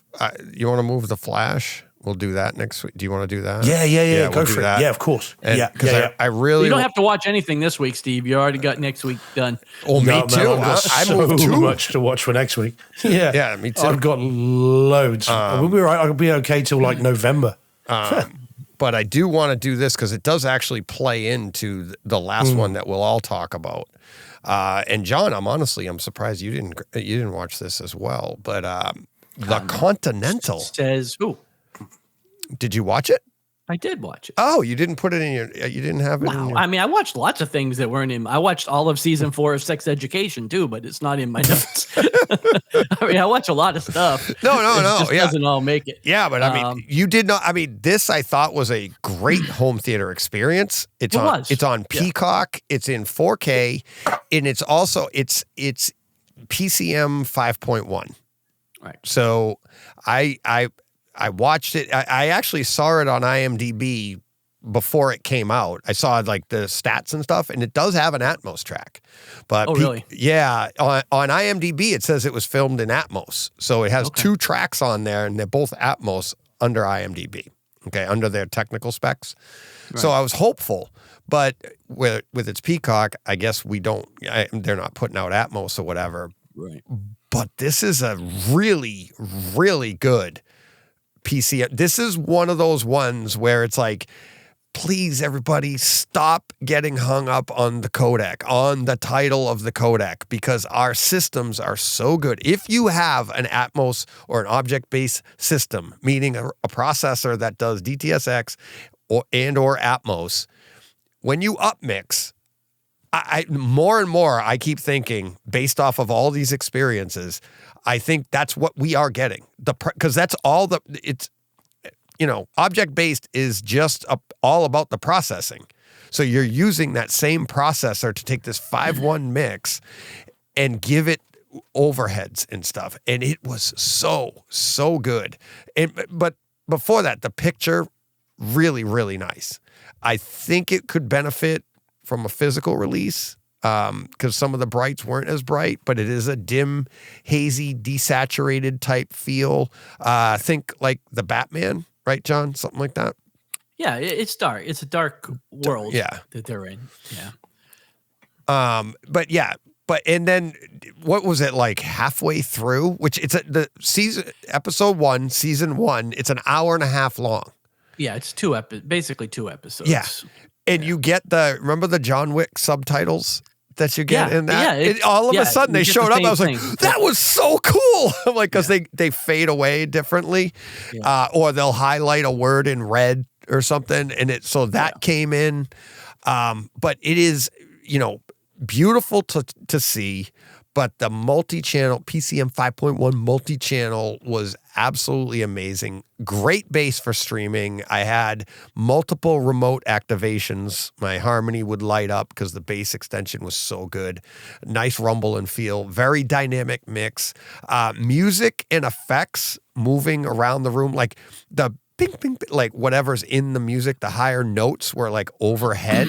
Did you get that, John? Yeah, and I love the soundtrack here because this is mid 70s. I'm assuming this is actually place. 70, I think 1970. 1970, yeah. And because it just says it starts out at like 1955, and then it says some years later or many years later or something like that. So you don't know exactly, but you can tell by the cars and the dress and the music that it's early 70s, maybe mid 70s. But yeah, I love the soundtrack here because it's all those great 70s songs. Yeah, and it looked and sounded great.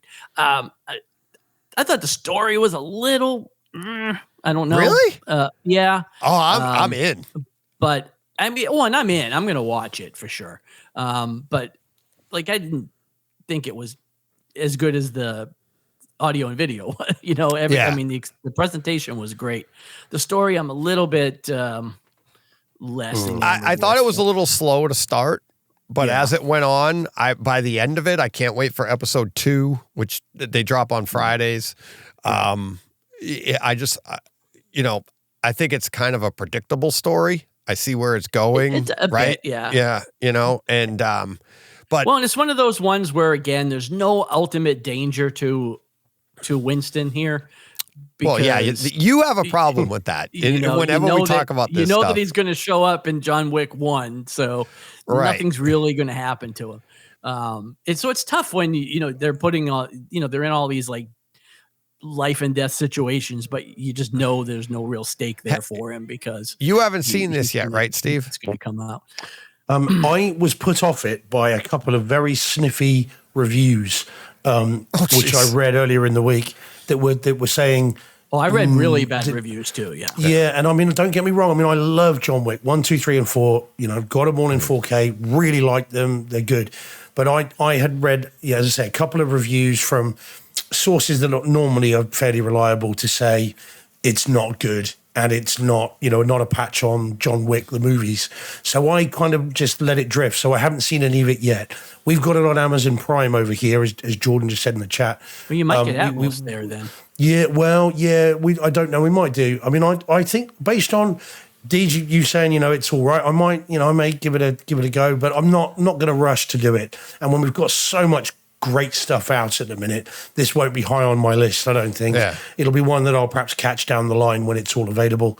But yeah, would both of you recommend people see it or not? Yeah, I would. I don't know. See, I don't know if I do. Well, like I said, but do any Evil Dead rise in it? No. Oh no. But let me give you a pitch. What are you looking for? The John Wick movies are based on a hitman having his dog killed, and they made 4 movies out of it. There's not a lot of story there, right? This actually gives you story, and by the end of it, you're like, it seems predictable, seems like I know where it's going, but you're starting to learn who characters are in a John Wick past, right? Because this is clearly before. It could be right around. I don't want to say anymore. Well, I'm told that we'll get a young John Wick somewhere before the end of this. Right, he'd have to be a kid. So this is Gotham in the John Wick universe, is it? Yeah. Well, yeah, it's the end before you see the main person. And I will say, obviously this has nowhere near the budget of a John Wick movie, right? Like this is a TV show, but there are some very John Wick scenes in here. Like that scene at the beginning with his brother. Spoilers. Winston. Yeah, has a brother. Yeah. Well, I'm just gonna say he has a brother. That's it. There's actually Steven's gone now from the chat. You can spoil away. No real spoilers. Well, actually, you know what? I thought of a new thing. There's some scenes where he's like tearing through. I don't even want to say where because that's a bit of a spoiler. But he's just tearing through and doing John Wick stuff, killing people, and I mean it looked pretty good. Yeah, like the choreography and all that stuff was pretty solid for something that, like I said, that probably has a tenth of the budget of. We'll talk off air, John. John Wick movie. We'll talk off air because I think this story is not getting the credit that it's due. Because I think there's fun stuff, but I mean it's better than the Expendables 3. Better story. That's not saying a lot. And it's a great home theater experience too. And like I was saying, I have on my notes 4510. It's an upmix demo. The music is overhead. Lyrics hovering in front of your screen, not on your screen. It's pretty much indistinguishable every time I heard a difference on the track. It was just like you're listening and it's like back and forth. It's just an awesome track. I think again, it's just 5.1 multi-channel and it's so good. Definitely check that out, but I don't know. I don't know. I love the story. I love where it's going. But like I said, I will agree that it's predictable, but maybe people aren't seeing that part of it. And then they'll be like, but yeah, we'll talk later. But we've got something else that we've got to get to here. That is brace yourselves. Because I would have wanted to say that the Continental was going to be the show title, but I might get outvoted here. Oh boy. Here we go. Who's going first? I'm whatever. Go on, you guys go Steve, first. You're the horror guy. Okay, well, as long as you're sure. Unless John, do you want to lead this off? No, that's all right. That's fine. I'll listen to what Steve has to say, and then. Oh man! No. All right. So now normally then, I normally talk about the movie. This is No One Will Save You, on Hulu in the US, and Hulu in the US, and then Disney Plus in the UK. In the US, it's 5.1 DTS HD or True HD. It's PCM 5.1. Oh, okay. So in the UK, we get the Atmos. Blessing or a curse, you decide. So normally, I talk about the movie first, and then I talk about the home theater experience. For reasons that are about to become clear, I better talk home cinema first. So Video wise, it's decent. It's not bad at all. A lot of it takes place at night, so there's a decent shadow detail. It's okay. I think this might push some non-calibrated displays or some lesser displays, because there are some sequences in this that are very dark, and I think if you haven't set it up right, you're going to miss quite a bit, especially towards the end. But generally it's good. There are some sequences where the main character is bathed in moonlight, and you can see sort of all the detail on her face, and also the rivulets of tears that are running down her cheek as well, and they look really good. And there's also a lovely shot in daylight where she's sat against a wall, and on that wall is it's a medium shot where you've got grass in front, then you've got this big mural behind her of this woman with flowing red hair, and that looks really nice. And then it cuts to a close-up shot, and you can see all the detail on the brickwork. So video-wise is good. Audio-wise, the Atmos on it is actually really decent as well. The opening 20 minutes, of which I will talk more about in a moment, is an Atmos demo for me, where you've got things that are above her, on floors above, but also something on the roof, and they sound different in the overheads, depending on where they are. And there's a couple of nice pans from the front of the screen to the overheads and back again with various creature noises. So looks good, sounds really good, and that's about the end of where the good stuff is. So now we'll talk about the movie. Let me elaborate on that. Yeah, go for it. So, well, actually, let's ask John first, because John, you had... you actually have this down as seeing it. Did you get to see it with Atmos? I sure did. Do you not see my setup? That's what we're asking about. So is it on Disney Plus? Did you get a VPN it is on UK Disney Plus. Oh, okay. So you got a VPN? Well, but yes, because those that have an Apple TV with iOS 17 will know that you can now run an onboard VPN. Oh, okay. As part of the update. And so did you compare them? No, I watched the first minute on Hulu before the light went off in my head that said, hook this thing up to UK and see if you can watch it on Disney Plus. And that's what I did. So no, I didn't compare it at all. But I do agree with Steve. I thought the Atmos was actually pretty decent here. Bless you. And audio video wise, I agree with everything there. I thought it looked good for a stream. I thought it sounded excellent. In the pitter patter of feet in hallways and on ceilings and attics or wherever they may be, the clicks, reminiscent of like Last of Us, were pretty cool. So I thought all that was great as well. Steve, DJ, you wanted to elaborate on something? Yeah, so I watched it. Where's my image? No, we'll just go with that one. I think it's pretty much the same one, if that isn't my image. The 5.1 PCM on this was horrendous. Really? It was too low. But it actually, when I figured it out, like Steve and I were talking earlier, or in the show, I think we were talking earlier, where Steve was like, I had to check my speakers. I had to check my subs. I got up and I'm moving around the room and I'm checking to make sure my subwoofers are on. I'm putting ears up to rear channels and stuff. And I'm like, are my left and right out? Is like, what is going on? It was horrendous. So I turned it up, and Jen and I watched this together, and I turned it up to plus 10. And Jen was like, oh, okay, that's good. So it wasn't at plus 10, it wasn't too loud for her. So to give you an idea, Jen had, like, when I watch something at reference, she'll be like, can you turn that down? I don't like that. So I'll back it off to -5, and she's fine. So you can this is probably 15 dB too low. Once I did that, it sounded really good. Okay. But it was just on Hulu with that 5.1. And this is one of those ones, like Steve and I talked earlier, where you got to check your other stuff. So I went back to the Continental and watched some scenes, which is the exact same codec. It's the PCM 5.1. And I was like, oh my God, turn it back down to reference. Cause you're like, oh crap. It's, you know what I mean? So it's like, I think we're getting the same thing. It's just Hulu's it's dialed way back, and you've got to bump it up, because typically, and that's what's interesting, is typically when you bump something up, it bumps everything up, right? And it doesn't sound as dynamic. It's just everything's loud.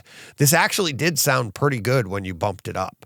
So I agree with you on everything. I think it'd be interesting. Maybe I'll throw a VPN on there and do that and actually compare the Atmos to this 5.1 with the bumped up audio and see where it is. But as a home theater experience, I thought it was really good. I went to 0. I watch it -6 most things. Okay. But I did go to I usually go to 0 on streams because they tend to run a little bit lower than a disc. But yeah, at 0, so quote unquote reference or +6 to reference, depending on what you subscribe to. I thought it would. I mean, it was like I had a disc on. I mean, it was pretty loud.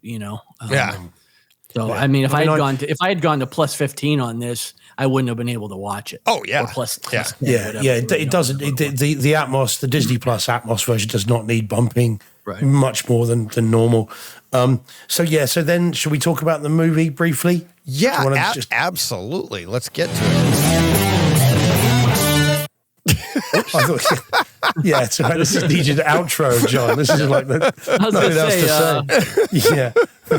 Oh God, we are still live. We are still live. Yes, we are still live. Good. The guys didn't know that was coming.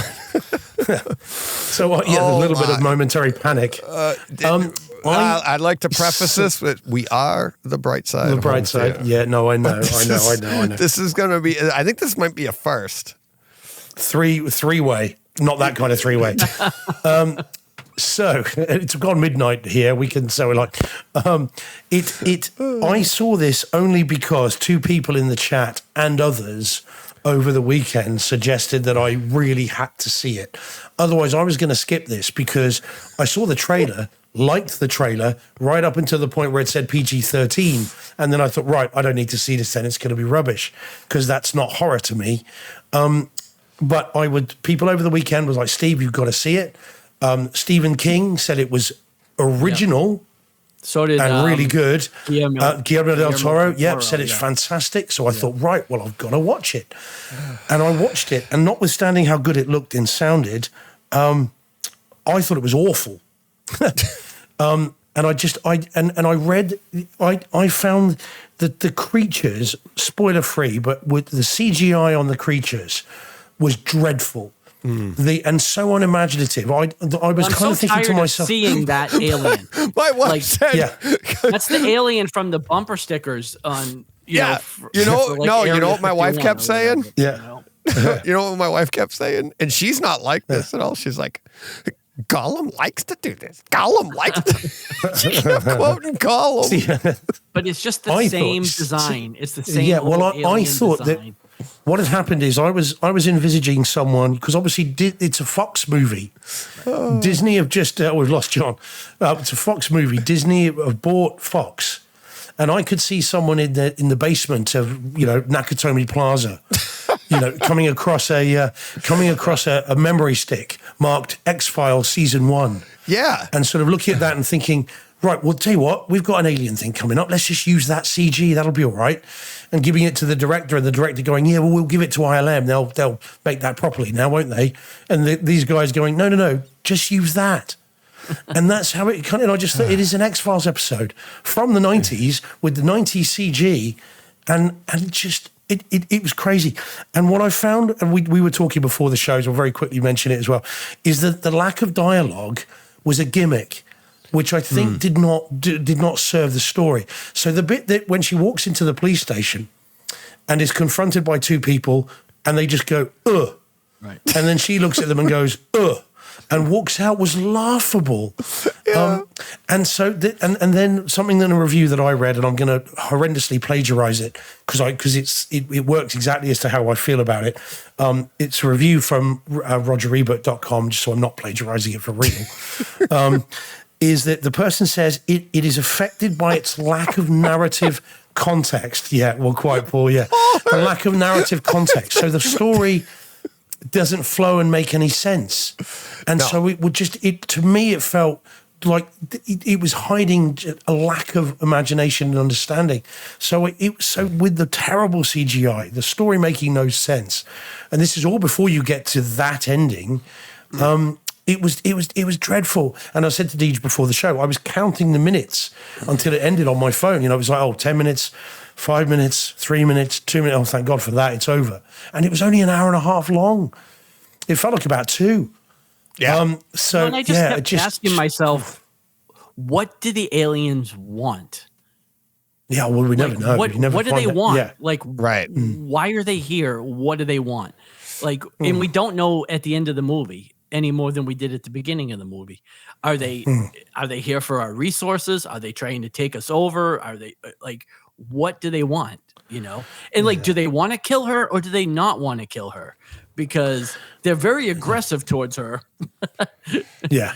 I think they're looking for Mulder and Scully. I don't want to spoil it too much, but I get the story. I told Steve before. I just didn't understand what they wanted at the end of the day. Like, why did they make the trip here? We could have used that information a little bit. I mean, I thought the same thing, but I just thought that I got the ending. I actually I told Steve, I don't want to spoil it for anybody else, but Steve and I were talking before the show. I kind of like the subtext to it. I like the story, the little, what little bit there was. But what I found is that I'm like, it was just like the scene Steve mentioned, and then like Paul saying the flying I put it up on the screen earlier, but Paul saying, how about the CGI on the flying saucers? If they actually used actual saucers, it would have been more realistic. It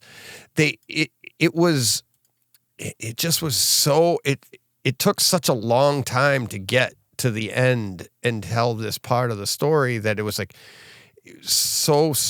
such small world building, but then it just took forever. And then on top of that, like John, like what you were saying, I said this to Steve before the show. I'm like, these aliens traveled across the universe and got stuck in a Subaru, right? And like with the door open, right?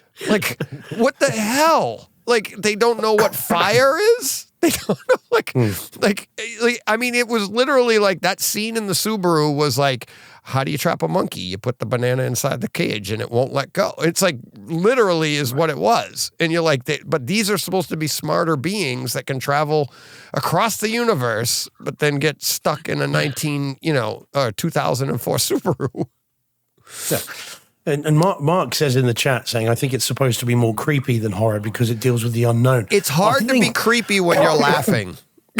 Well, I think for the first 20 minutes, I think it does do that. I think it does try to try and give you this sense of otherworldly, something weird's going on. But then it shows you the creature, and then that's it. It all goes out the window. It doesn't follow the Jaws or the alien mold, which is don't show the creature till the end, where it shows you straight away, and then again it becomes a joke because it's so terrible. And so I don't think it does try to deal with the unknown. It actually shows more than it tells, and in showing it takes all that tension away. And I mean, I know Paul says, how many Close Encounters references did you spot? My goodness, this movie is a jigsaw of every other sci-fi alien movie you've ever seen. There's A Quiet Place in here. There's Signs. Well, there is Nope. You name it. There are multiple other movies in this. And this is why I was surprised when Stephen King said it's all really, it's so original. No, it's not. No. I'm not sure there's an original thing in this. Yeah, and that's why I wasn't as enamored with the Atmos as you guys were, because I've done that scene from A Quiet Place so many times in the last couple of weeks, which is a great, iconic scene. But then here, it's like, I literally thought that watching the movie, plus, I mean, it was fresh in my head, and it's so well executed, physical media versus streaming, and you're like, huh. And I get what you're saying. I agree with you. It's a great home theater streaming experience, but you have to quantify it as such. But then that scene, like you just said, Steve, it's like, okay, that was the Quiet Place scene.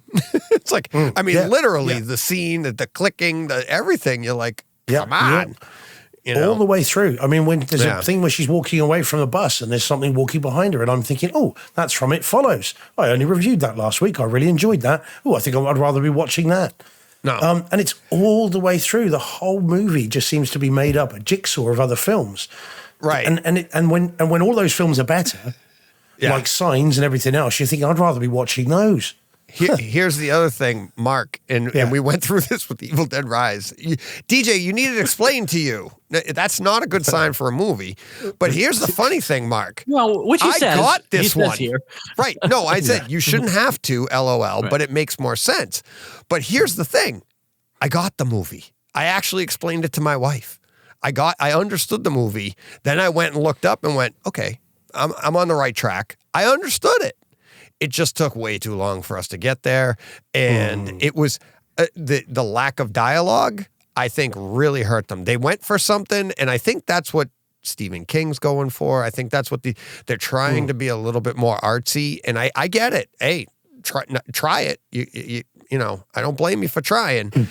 But I just think that part there, I think it really kind of failed, especially like you said, Steve, with the, and you're like, what the heck? Yeah. Way too long of a payoff to get there. So, but a home theater experience, it's good. And I do like that, you know, it's it does feel like it's a very polarizing movie where you either love it or you're literally like, that's, like my wife said, that's the worst movie she's ever seen. So it's like, and I like that. I like that in art, right? It's like you either love it or hate it, like Evil Dead Rise. I'm like, no, I don't ever want to see it again. And you guys are like, that was great. And Steve, you'll probably watch it 3 times in October. But that's fine. I mean, tomorrow afternoon. Yeah. So, but yeah, so that was, how did we do on that? Did we do okay? Our viewership dropped precipitously. I know. I felt bad for not liking it because everybody seems to love it. But I didn't get it. Can you imagine how I felt?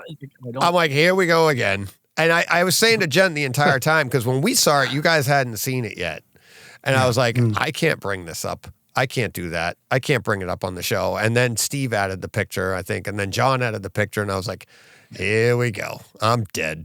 Well, I was always going to watch it before the show. Like I kind of decided on Thursday or Friday because people were already talking about it. I was like, okay, well, I'm going to get to it, you know, before Tuesday. Yeah. I just happened to be the last one to get there, but I would have quite happily skipped it. It was only the chatter and the talk over the weekend, and people, you know, again, Mark's one of them. He's good as gold, and you know, I don't, you know, have a problem with people recommending stuff. I don't like it. It's fine. It's still, you know, good of someone to like something to recommend it, give it a go. That's great. So I don't hold it against anybody. But I wouldn't have seen it but for the chatter. And then having seen it, first 20 minutes, I was there. I'm thinking, okay, it's not new. This is not clever, but I'm enjoying the surround Atmos, sound, you know, that, and then after that, unfortunately, it just fell apart for me. I wasn't going to turn it off, but I wasn't a million miles away. But there we go. Jesse Mark says they can't all be winners or Evil Dead Rise. Well, they should try to be, though, Mark. That's what I'm saying. No, they should. Evil Dead Rise. I'll be quite happy with that. Every film can be like that. Okay. Yeah. We don't have a show then. It's all over. It's like, all right. We had so much fun this week. 3 we didn't get to, and we'll shout them out now. So Steve has The Flash. I watched scenes from that as well. We have Red Eye 4K Ultra HD on Kaleidescape with DTS Master Audio 5.1. Oh, Flash 4K HDR Atmos Movie of the Year. Remember, home theater movie of the year. But we also have Unhinged. Russell Crowe, 4K HDR, Atmos. We'll be talking about those next week, the Carl Ellsworth specials. So listen to Takeover Tuesday. You'll hear Carl Ellsworth interview Steve and I. And then after that, you can hear Steve and I. We'll tell you all about the stuff we wanted to ask him. But we had so much fun talking home theater. But we'll get to that next week. I am going to start my month of horror as well. My choice, stop sending in the choice. I'm done with suggestions for horror. Let me enjoy October. If you want some more, Deej. So I also have my scene already picked for next week. I mentioned it on Takeover Tuesday, I think. Or I didn't mention it, but I said I was going to do it this week, but we couldn't even get time. We didn't even get time for all the stuff we have. So we're going to have a backlog, guys. We're having too much fun. We're cutting parts of the show out and we still can't make it. Yeah. What the hell? Come on, guys. Can you tone it down and not be so enthusiastic? I wasn't here for 45 minutes to rein you guys in, so John only knows what was happening for those 45 minutes. Yeah. I will be at 8 o'clock for anybody that's a Patreon supporter of Youthman. I'll be joining him on that. He has a Zoom call at 8 o'clock tonight. I'll probably be a little late because we're a little late. I got to eat my dinner. But I can't tell you how great he's been to us. To John, Steve, and I, helping us behind the scenes at any time. So anything I can do. And I go to these Zoom calls and I try not to be like, hey, Brightside Home Theater. I just want to be a guy in the room, right? Because I don't want to be like trying to promote myself. But he really doesn't care. He's trying to build a home theater community just like us. He's just doing it like 10 times better, if not more. He's just doing a great job. And he's just been great to us. So I'll be over there. If any of you are Patreon supporters, if you're not, consider it. Great guy, great thing to support. And he has tiers. I think $5 a month gets you into the Zoom calls. I think that's what I'm at. And but yeah, it's really cool. So I'll be over there. Also, we'll be doing our Zoom call, which I obviously stole from Youthman. We'll be doing our Zoom call next Tuesday night after the show on Patreon. Zoom at 8 o'clock next Tuesday night because I have a hockey meeting on Monday night, so I have to move it to Tuesday night. So, but yeah, thank you to all the Patreon supporters. And if rate, review, subscribe, YouTube, hit the subscribe button if you're not already doing it. If you're watching on YouTube, it's in the bottom right corner over here. Down, can't see, I can't point right. Over by John. Yeah, over by John to John's, I think it would be his right. I think something like that. I don't know. Anyways, but yeah, subscribe because then we'll have 24 hours of HT. That'll be fun. So, you guys all done? Anything else you guys want to say? No, Thank you to everybody. We'll be back next week with so much more because it's already backed up. So, what do you got to do till then? Go push play. What he said.